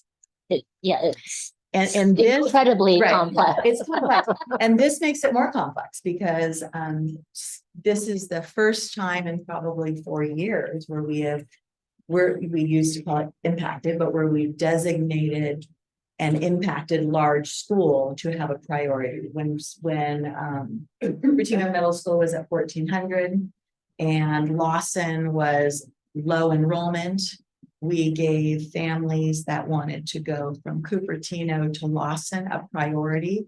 That was pretty easy because you were dealing with one school. But when you start looking at recommendation 1 and 2, it gets complex. The great thing is they're really good at doing it and they understand it really well. And we have not had a data glitch or an issue, knock on wood. It's complex. I think the other benefit, it really does give us an opportunity. Every year, we're going to have to sit down and really look at the numbers because under recommendation 2, that can easily shift every year because if you're using that 486 if that were to go into effect right now, we'd have 4 schools that fit as a larger than 486. Some of those students might choose to open enroll, and then the following year, they're no longer a 486. It could shift to another school. So it does continue to create a lot of options, but it is a little bit more work behind the scenes, but that was one of our things that we did talk about. This is really more opening up more flexibility and more parent choice. And, so maybe you don't get it this year, but there's more opportunities, I think, for next year for some different options. The other thing that came up, which I thought was quite interesting, is if I have a younger not in school yet, and I am a family that is open enrolled and I've gotten into a spot, other than an alternative school, because they sort of do it the same way. You apply as a kindergartner and then you get a sibling priority and you get bumped to the top. If I've moved from Stockholmeyer and Garden Gate is my new school with my first grader, and now next year I have another kinder coming in, that kinder through centralized registration will apply. We will see that they have a sibling at Garden Gate, and that is their new neighborhood school. So they won't have to go through that process of, and so our goal really is, and it's been the board has talked about it a lot, is how do we keep families together as they're making these choices about any of our wonderful schools. I guess a couple thoughts about it, about recommendation 1.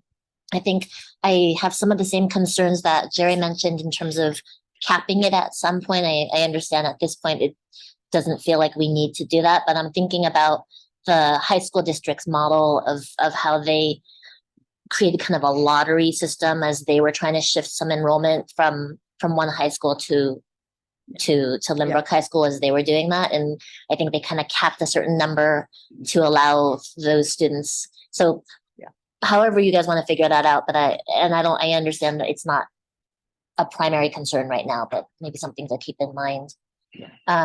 The other thought I had that I just lost, that will come back to me later, and I will probably just email Stacy. Could I just sneak in one question? Yes. Maybe it'll come back to you. Yeah. So I'm just curious, given the customized nature of this process, I assume there's no software that does this. These are folks sitting there with a list of names, or is there any sort of computer assist that's available? Just given the complexity of this, I'm just wondering, looking behind under the hood, how is this typically done? Are these folks with Excel files of lists, or do we have any computer assist available for? Yeah, so what we're currently doing right now involves, we're using a Google Sheet, but it's got scripts that run. And we intentionally map this thing out. So knowing that we have to make sure we're compliant, but then also if we ever get questioned, we know exactly that it's structured the same way and fair. The complexity that really, like Leslie mentioned, is year over year, you have to make sure you're bringing in that data each time, and then you're adding layers, and every year adds another layer. For really, a lot of times what we realize is it's added complexity for individuals that might not even be interested anymore. And so on the system side, yes, it does get complicated. It's functional. We know it's working. We double check it each time. But if we move away from this, there's other systems that can really streamline, including our current SIS system that we can eventually shift to where the lottery is just built into our actual SIS system. Okay, great. All right, thanks. Thank you. Thank you. My question came back to me, so I appreciate that. So circling back to, you mentioned sibling priority, and I'm wondering if maybe as you're having those discussions about how it's gonna work out, if there's like a 5th grader who's not Stockholmeyer, who's from Stockholmeyer in a different school, but graduating out, and then they have a sibling, but as they graduate 5th grade, then that student's coming in TK. Technically, they're not at the same school, but how does sibling priority work with kind of that staggering? Currently, if it's a 5th grader that's leaving with an incoming younger, that incoming younger is marked as a sibling because there is sort of this consecutive attendance of family, where it doesn't take into place if that child was a 6th grader and then their TKs coming in during their sixth grade year. And that was a discussion we had at the task force. And we really felt, based on the dialogue that that group had, that we needed to come back and chew on that a little bit more with them. There were a lot of perspectives about equity and fairness, and how long do you allow a family sort of this continual, do you let a 1-year gap prevent you from being able to have your sibling attend, or do you do a 3-year gap? And it got very complex, and we really felt, the group felt, that we were not ready to move forward with a recommendation on that, and so we would keep it as status quo. So I'm a 5th grader. I've got a preschool sibling. I'm moving on to 6th grade, but it's, February, right? My family's registered my TKer. That TKer is marked as a sibling for that year because it's this consecutive family attendance. Yeah. I think to an earlier question or comment one of you made too, our intent would be to bring updates back to you throughout the year as we transition and even into the next fall, because, this is new. We're probably going to learn some things as we shift forward. And, the committee has been great. As I shared, the members give just a different perspective that maybe we as staff haven't thought about. So that would be our intent. We will continue to bring forward, especially because all of those are going to require communication, and we want to make sure that that communication is out there. So you as a board need to hear that as well. Okay, I've got a couple more questions, but we can do another round after that for anyone else. I know that this number is constantly changing, but can I just get a sense, or can you give us a sense of what are the general numbers that you try to keep open for those new families that move into that neighborhood? Like, so if a new family moves in October and there were like 2 spaces available in 2nd grade and they had twins and they both took the 2nd grade, do you still try to leave open other spaces for the rest of the year, or does that kind of close that gap? I'm just trying to understand, like, what are the actual probabilities of it? There was no magic number. It was and depending on superintendent, it would change every single time. I think from a student assignment perspective, I think if Kristen were to have, to say, okay, this is how many I want to make sure that I don't fill these spots with open enrollment, she would say probably at minimum 1 per classroom, but at maximum anywhere to 4 to 5 spaces. But again, it depends on how big your school is. A school like Stocklemire, if you had 4 to 5 spaces, that would be great. At a school like, Eton, you may not need that many. But so at least 1-ish per class. And they sometimes get filled. And then when they get filled with neighborhood kids who move in, that is what triggers that overflow anyways. If we had overflow, we obviously wouldn't be filling spaces through open enrollment. Thank you. And then my last question is, you talked about, or I think Superintendent Yala talked about having 2 TKs at all of the schools, at least 2 TKs at some of these smaller schools. Do you feel like the schools will stay stable at that number? That would be our intent, because our commitment is we do have the 2 classes at each of the grade levels. So right now, as we, this is our first year having TK at all the sites, I do expect that to grow because we still have 2 more cycles to go through. So I do see us adding a second TK that's at our neighborhood schools, as long as those numbers sustain. Great, thank you. Ava? Oh, yeah. My question is, since you were talking about the recommendation number 3 needing a policy change, is that something that we're going to look forward to? So a couple meetings. Yes. So we our board advance at the end of this month, we will be bringing a draft forward for the first read during our board policy section. Great. Thank you. Other questions? No, looking forward for a great dashboard and everything. I had one more question. So there were 2 at the first or second slide, there were the 2 options, kind of the flexible boundaries, and then the balancing elementary enrollment. I know that there's been some interest from some of our families about flexible boundaries. Will that be coming up to the committee? Will you be discussing that this year as well? So we don't know. That really is up to the committee. So the second part of our presentation will share some of the information we shared from the survey, which may initiate some of their conversation. They also had other areas that were identified last year. They just chose to focus on these two. So other flexible boundaries could continue to be the work of the committee. That to me, that will be a very fluid and ongoing as they arise and as that interest. One of the areas that came up last year, but they chose not to work on, was balancing middle schools. And so that may be the next area that they determine they want to focus on as well. So we will bring back the next update after the November meeting with what their focus areas are going to be for the year.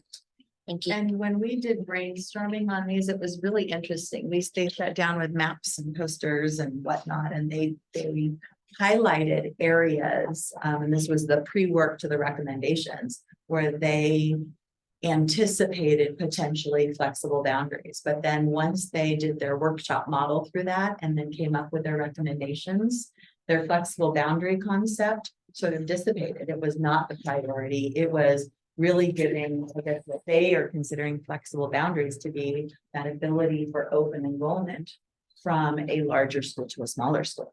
And so, and not limiting it to and saying, well, you can only go here, because they realize that if you're to say, okay, your flexible boundary is Stoffenmeyer, Collins, Nimitz, that becomes a flexible boundary. There may not be a room for movement based on the fact that you're impacted in enrollment because you just don't have enough open seats. And so I think in their mind, flexible boundaries was open enrollment ultimately. But it'll be interesting to see how that does come back up when we start talking middle school. Thank you. So I will try to go through the next one really quickly. The superintendent's office did a parent survey in the spring in regards to programming, just to get a sense of what families were interested related to programming. I think Stacy and I both thought that this survey would provide some information about, are there some unique program options, meaning alternative options for schools that would surface? And it didn't. But it was interesting, the data that came up in regards to this, what parents are interested in. We had, if you have questions about how the survey was run, that's Erin's. You gotta ask her. I'm going to do the high level. She'll do the nitty gritty if you are wondering. But we had, out of the people that responded, we had 89% were current parents, which means some people responded that weren't current parents. We had some teachers that responded. We may have had some principals that responded. 120 ideas were posted by participants. So it was about 129 participants. And then out of that group, so you sort of like a little club of 129, it's not a huge response. Out of that 129, there were 736 contributions where families or whoever was responding was liking something or prioritizing something. This bar graph just shows we had representation across all schools. The highest number, I think, is 16 at Garden Hyde, I think. So again, we got just a little snippet from our families at each school. So what they were asked was, in thinking about your child's school day, what new programs would you like to see CUSD offer to enhance your child's learning? And, you know, as you explore our portrait of a learner, and as we're looking at middle school opportunities with electives, and schools always are trying to determine what are the kinds of things that the parents are interested in now when it comes to programming. I think that's what this survey really yielded for us. This was sort of how it was categorized. So you've got a group of individuals that that talked about life skills, and then the heart next to it. It was 24. You had basic mental health, meditation, mindfulness. I think that's 14 maybe. Musical play performances, you have 21, and that's the contributions where someone posted it and then other people liked it. That's what the heart is for. Band and choir for elementary schools was a priority. Music programs, you see a common thread. Music is important to the families that participated.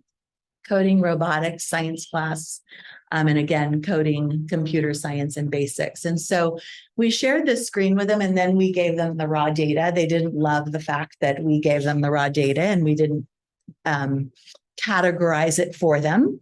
And so, because it was a little bit hard work, but we wanted them to go through it and see what are the buckets that you see that we're missing, and ask them some follow-up questions. And so what we asked them was, what do you notice about the data? And so life skills are embedded in many of the responses. So they looked at the 129 responses. Life skills were embedded. And then they were just curious about, when you think about life skills, whose job is it? Is it the role of the school? Is it the role of the family? Is it the role of all of us? And so they had some wonderings that they wanted to sort of, I don't know if they wanted us to answer it. We didn't answer it, but it was their thinking. They felt that public speaking and debate was also seen as an interest. Opportunities for music, band at elementary and middle school. Financial literacy, their question regarding that was, how can that be embedded into the curriculum and integrated currently in mathematics? Are there some easy things to do where kids could have these experiences as an integrated piece of the curriculum? Coding and robotics was a common theme, and they were wondering, well, is there a way that our tech specialists could support the rollout of that? What could that look like? Some of the things they were wondering about. Equity became the conversation in the room for really the last half hour of the meeting, which was really interesting to listen to the different perspectives from this very diverse group. So they wanted to know, when we're considering programming across the district, how does the district consider equity? What do we look at? What do we think about? So Stacy and I spoke to that a little bit. They said, the other thing is that every community is different. And so how do we as a district learn about what each school may want? It may be the same, it may be different. And how do we prioritize? How do we staff for programming? When considering programming, do we understand and know what the family barriers are? Do we know, is it that families aren't aware, they are or are not aware? Is it that families can or cannot afford it? Is transportation an issue? So they're wondering about that. And then it was interesting. Do we, the district and the community, have the same perspective and same beliefs about what kinds of programs we should explore? And so they gave Stacy and I some things to think about. And then they defined some next steps that they thought we should consider. So they do think that we as a district should define our district belief related to equity in programming. So what does that mean to us? They believe that we should provide parents an opportunity to prioritize or rank programs of interest. And I think some of our schools do that naturally with their parent organizations as they're looking at clubs and activities. I know that Stephen Kaufman, when Dilworth grew so much that one year, he spent the spring before he opened and the fall launching that with his new community because he knew that Dilworth had desire for programming for kids. And so he spent time analyzing survey data with just his community to determine what was the right next step for them. They felt we should consider mindfulness. It's easy, they said. It's cheap. It's a great place to start. It's an important life skill and easily accessible for all grades. Allison's team does an amazing job at doing activities in regards to mindfulness with our administrators. And so, we were thinking, how do you just continue to spread that? They thought we should look at what's currently happening at school sites in regards to programming related to some of the things that bubbled up: music, art, coding, technology, and then look at, what exists where, what do schools want? How do we begin to create some partnerships? And then again, identifying what could be easily integrated, such as mindfulness, financial literacy, et cetera, in the classroom. So this was just for you to see, not to take action on, but certainly if you what do we want to do here? I think we have one more slide. Oh, do you have one more? Oh, and then, so you know what our next steps are. Our next meeting is November 14th. We will certainly, every time we meet with them, we talk about our meeting with the board and what we've learned from you or the direction that you have given us. We will share with them policy and regulation revisions because this will be after your October board advance. We'll look at our CDEDS enrollment data. We will continue to have us discuss the survey because we had a very small amount of time to really discuss what's next. And then most likely we will begin our conversation in regards to middle school. We'll review the enrollment data.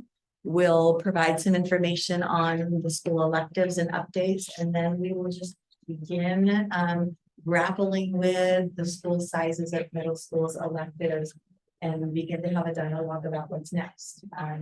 That was their third area of priority. Thank you. You're welcome. Why don't I want to give time for questions, but also have like a round where we give our feedback on the 4 recommendations so that the committee kind of knows what the direction is. So questions first. Sorry, which 4 recommendations? Sorry, the Back on. back on the, yeah, Okay. the 4 recommendations for the balancing enrollment. Got it. Yeah, and then questions for this section of the presentation.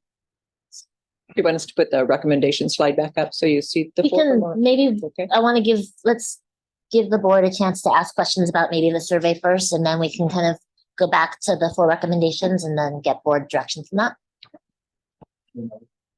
Sure. Unless Sure, same order. That's Sure. fine. Just a quick one. So in terms of the survey, the program survey, so it sounds like the task force work is complete. And so I'm just wondering, what are the next steps here then? It's coming back to staff, I presume. So the survey, because we only initially presented the information to them, so we'll take it back to the committee because they pose some of the questions, and what we want to do is dive in a little bit deeper. And one of them is, do we have enough information from the survey? Or, is there a recommendation? Should we dive deeper into this and do another survey? So this was at the very end of our meeting. And so it really is we're just touching on it. So we don't have a lot of information about what direction we're going with it. Okay. But we will after the next meeting. So that would be the meeting number 3 then. Meeting number 2. So this will be on November 14th. We'll bring back additional information about the survey. We'll have a further discussion on it. Oh, continued survey discussion there. I see. I'm sorry. Somehow I missed that. Thank you. Thanks, Sylvia. Other questions? So question on the survey. So survey was part of the actually objective or as part of this building up this recommendation, or survey is independent of that? So the survey was done independently. We had actually just through conversations as we were talking about the middle school and when we were talking about enrollment, one of our wonderings as staff is, what are that our parents want? And a question came up when we were having a conversation about parents leaving to go to private school. What attracts them to the private school? What would keep them here in our district? And so we that was our initial question out, like, what are we missing in CUSD that would keep you here if you're thinking about leaving, or what are some things that you're here and you would just like to see? And so it was our first kind of a pilot with a new platform that we had that was a little more interactive than some of our other surveys. And so, it was a learning for us. Again, I think I thought we would get more responses and I thought we would get some different responses. So, as a staff, we sat back and looked at it and really started to dig into it and to see what our parents want. So have we sent to like probably about entire parent group, like 8,000, 9,000 parents were sent this survey, and it went out to every parent. Okay, and we got 736 or whatever it is. That's the number. 129 ideas. That's what they said. So is the response was only one from 129, or what's the real approximate number, not the true? Yeah, if you go back. The 129 not response, So- 129 idea. Correct. 129, you could post an idea and then there were 736 contributions. So maybe they someone commented on an idea that was posted, or they liked the idea. So if you go to the next slide. So for example, these are the ideas that were posted. You can see some of them have pictures, some of them don't. And then on a couple of them, there's some additional comments on that particular idea. And then some of them have, for example, like 19 likes, 18 likes. So still, this 129 individuals have responded, that's what. Those were ideas. So an individual person could post multiple ideas. So it could be even lower than 129. That's It true. could happen, yes. That is very, very. We did, push it out several times and submit reminders And that might be one of the conversations at the committee as well, as, because it was sent out, maybe the context wasn't there for our families or the intent. And so, for us, that was our learning too as well. What is it we were really hoping to get from there? And did we communicate it out? And, does it need to be a longer survey? Do we need to preface it with more information? So that will be part of that discussion in the committee, I'm sure as well. Thank you. Yeah, so it's just verifying. So this was like a district-wide push out. Okay.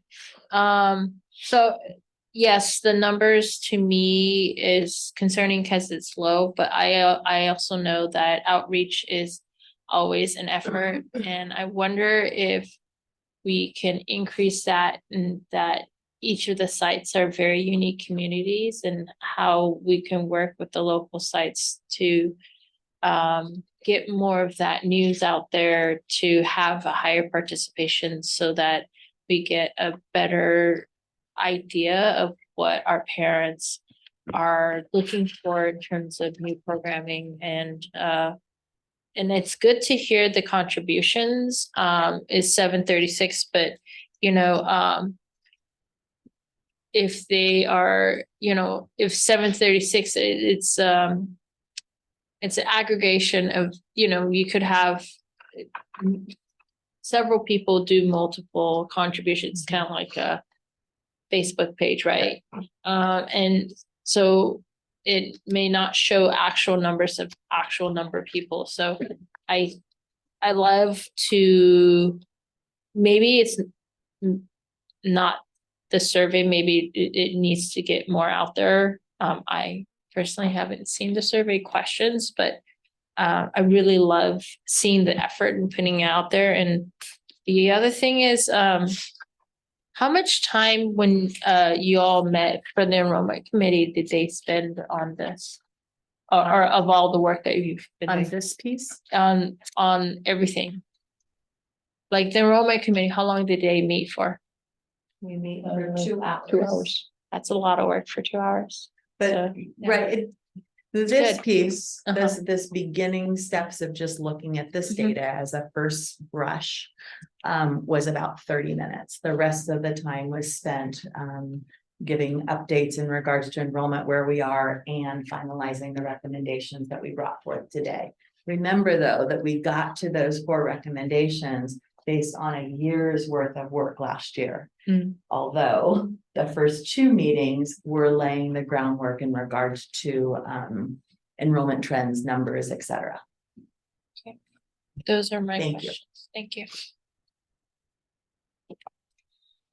I don't have any questions about it, but I guess my comment is, it's so great. It's so great to see all these ideas from the parents. And I'm so glad that we did the survey to ask the parent community what their kind of hopes and dreams are for the schools. I remember it's probably my 4 or 5 years ago, we also introduced a different, like a new platform, and that was confusing. So I would second, I think, everyone's idea to resend out the survey or send out a second survey, because I think it took me a couple times as a parent to figure out the survey or figure out the platform and how to use it. It had like, there's just, sometimes it just takes a little bit more exposure. I also like Ava's idea of partnering with the sites. I have gotten feedback sometimes from parents that they don't pay as much attention to the district emails, but they will pay attention to the principal emails. So, however that is being distributed, if there's a partnership with the sites to help get more engagement, I think that's a great idea. All right, so why don't we go back to, I'm sorry? I didn't have a comment, but I was waiting for questions to be on. Oh, go ahead. So my comment is about the equity piece, and it's really refreshing to hear from the parents that they have that lens on. And one of the pieces that I think it was second to last slide about the district believe in equity and programming. I hope that as we get more of this information, that we as a board have that lens as well in trying to understand how we can better help our community so that those who are in need has more help so that all of our students can succeed. So thank you. All right, so we've got the recommendations up on the screen. If we can provide feedback for staff. You want to go in the same order? Sure. I support all 4 recommendations. Let's go. Yep, definitely I support all, but a couple of things which I wondered. Definitely I'm looking for that real-time data, things like, available for the parents before, by then when we have this communication ready. Because I think we do not want to, when we are opening up quite a lot of changes, people will be concerned, they'll have, a lot of questions, and they should be very clear what is big, large, what is small, and how it is, and things like that. So they should be able to make the right decision. I have little concern about this alternative school thing, which I already raised. So I don't know whether you want to double click on that, but I want to share my concern there. So alternative school wait list. Otherwise, pretty much I'm okay with that. Thank you. I would go with all 4 recommendations. I know that the enrollment task force has been working on it last year, and I think they're doing an amazing job to consolidate and have these different ideas, and to only meet, for 2 hours and having going forward, I think it's a lot of work. So I thank you for helping them and leading, and thank you to the community members who are doing that. So I would put forward all 4 recommendations. I support all 4 recommendations. Great, thank you. For myself, recommendation 1 and 2, totally on board with. Number 3, with the living wait list, I'm also in favor of, but just wanted to, I forget which one of my colleagues mentioned it, taking special care of those that are on the living wait list and are very close to the top to make sure that there's some equitable transition for them. So as the committee continues to kind of figure out what that number is or what that percentage is, to keep that in mind. And then number 4, totally in agreement that there should just be one alternative school choice because of exactly what you said, Leslie, with each alternative school has a very different philosophy. And so to kind of cast a wide net, hoping you get into one isn't really doing a service to either the school culture or to that family itself, who may or may not actually pay as much attention to that school's philosophy if they're kind of allowed to do that wide net. So in essence, yes, on all 4, but just wanted to mention those 3 specifically, or those 2 specifically. Thank you. Okay. All right, do we have any public comments? No, we do not. Okay. So thank you, Leslie. Thank you, committee. And I guess we will see you again after the next. After our November meeting, I think we'll come back probably in December. Great. Thank you. All right, we're going to move on to action items. First one is 12.1, approval of the district's reopener proposal to CEA for the CUSD CEA contract agreement. And this is an action item, so I need a motion on the table. I move. Thank you, Phyllis, and a second. I'll second. Thank you, Ava. Mike, are you presenting anything for us? Sure.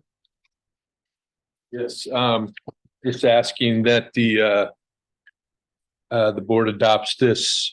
This is the district's initial proposal and accept CEA's initial proposal for negotiations for CUSD and CEA successor contract agreement.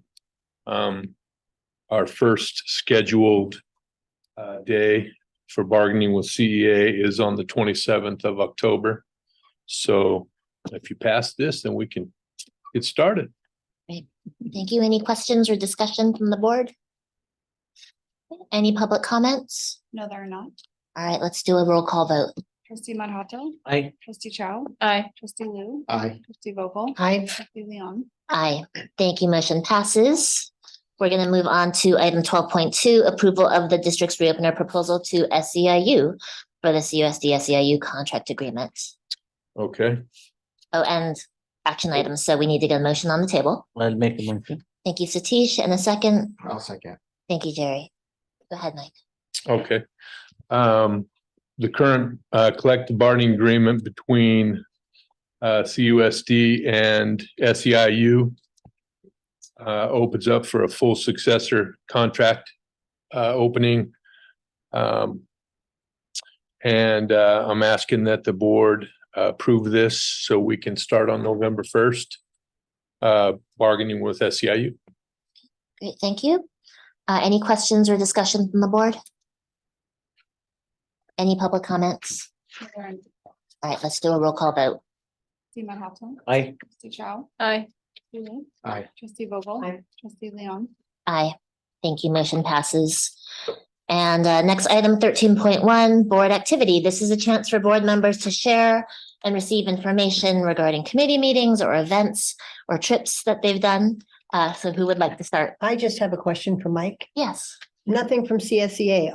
What's the story there? We just brought forth ours for you to look at and wait there. That will be the next meeting. Thank you. Thank you. Thank you, Phyllis. Okay, board activity. Would anyone like to start? Yeah, I've been to CMS. Actually, I visit actually, it was very impressive. I'm so happy that how they are connecting everything with this core philosophies actually. And I had a great conversation with the principal, vice principal. Then we had a classroom visits and things like that. Very impressive. Okay, thank you. I wanted to raise that thing, and I want to thank the staff there. They did a very good job. And did you get a shirt? You always get a shirt when you go to CMS. Yeah, actually, yeah, I made sure that one was printed for me. Okay, and the shirt is a little loose for me, but I hope I don't want to be bigger, but I'll try to do that. So it was good actually. That's what I think that the pride there, and I told I'm good. Number 3rd they have an event. I'm going to go back because somehow I liked it a lot actually, and really appreciate every effort there what they're doing. So the other middle schools now have to up the game. I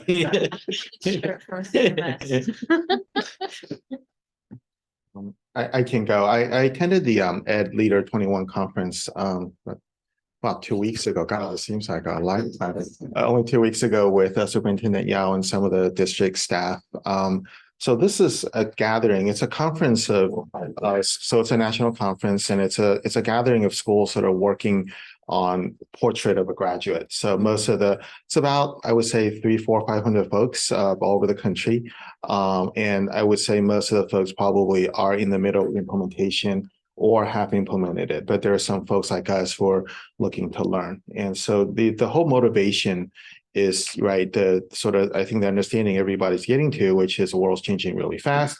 There are going to be new jobs of the future, and how do we prepare our graduates for jobs that don't exist yet? And so the conference had a lot of sort of formal sessions on sort of how to engage with the community. There's a lot of experience, sort of reports of how people have done this. So there was that formal learning, but what I thought was really useful was having a chance to talk to folks from other school districts that have done this. It's really amazing to see when implemented well, how they've integrated that into their curriculum they had sort of, videos and just even anecdotal stories of what their graduates have been able to do. I found that, there are a lot of school districts like Eagle Creek or whatever, and like who the heck knows where that is, right? We tell them, oh, I'm from Cupertino. So you realize everybody knows where Cupertino is. They also think we're awash in money. And so I explain why we're grateful for the partnership and having Apple here. We buy our computers just like everybody else. So it's really good. I understand that'll come back, I guess, in some future board meeting in Board Advance will be doing it. but I thought it was very worthwhile. I hope maybe in future years, y'all would maybe take the opportunity to go to learn about this or other things like it. So yeah, thanks. Can I ask a question? Of course. The 21, is it because the 21st century skills kind of now? Is that where the Yeah, I know. For a while there, I thought that was it started in 2021. No, it wasn't that. It's actually it's a nonprofit called Patel for Kids sort of network. So they kind of pull together the various school districts that are working on this. Patel, there's this huge nonprofit called Patel Memorial Institute. They've got like billions in endowment. So they run like National Research Lab for the US government, and they fund various things. And this is one of the things that I think they gave some funding to. So, but I think what was nice about it was we've talked a lot about portrait of a learner. I guess I call it graduate, but I think what's nice is going there and seeing specific steps that people have taken to kind of get there, right? And what that means. One of the big things is the notion of having identifying the competencies, right? Like critical thinking or collaboration is a lot of the things we've talked about, but I think it was just taking a lot of the ideas we've talked about and then providing us with, I think, both tips and just seeing what other folks have done in kind of going down that journey. So anyway. Thank you for reading. Thank you. Yeah. Thanks for listening. Master of Governments, the California School Board Association, there is a course of, I forgot, 5 or 6 classes throughout the year. And so I did the first one and the second one. Most 3 out of the 5, I'm doing it in person at Fremont Union High School District. So it's nice, it's local and it's in person. So I really like that. And then Sylvia and I did a community board office hours, 28, and 6 to 7. Nobody really showed up, not even a pop-in. So we didn't have anybody until 6:30, and then we called it a night. So really hope that people come, and if anything, y'all can always email us or email the board, all of us at board@CUSDK8.org. I have nothing, thank you. I have a few things. Earlier this week, Superintendent Yao and I got to go visit Miller. They had invited us to observe their Eco Day. It was amazing. There were like literally teachers were dumping the trash cans onto a big blue tarp in the quad. The kids had all their gloves on and they were sorting through what was compost, what was trash, what was recyclable. And it was such a tangible, visceral lesson because we could hear like students saying, this isn't recyclable. What is all this trash doing in the recycle bin? And it was amazing. So we know that the Miller teachers will be coming and probably doing a presentation to the board so everyone can see, but it was really great. Second thing is Santa Clara County School Boards Association is going to be doing their annual legislative action day, and they're asking all of us as board members for input on what issues they want us as a region to bring before our state legislature. So there's a survey that's been sent. They want responses from everyone, not just like from one representative from the board. So as you see that email, please do respond to that. And then with the California School Boards Association, there is a roadshow. They're actually going throughout the whole state and meeting with school boards all across California and really listening to what the issues are in the different regions. It's been really interesting because it's so different depending on what region it is. So I think it's really important for those of us here in Santa Clara County and San Mateo County to show up and tell them what the issues are that we're experiencing regionally, so that CSBA really has it gives them input so that they know what priorities to focus on for the future years. So if you can attend that would be great. And I think with that, we're going to close tonight's meeting. So thanks everyone for coming. We'll be meeting again in 2 weeks for our board events. All right, and with that, I will adjourn the meeting at 8:20.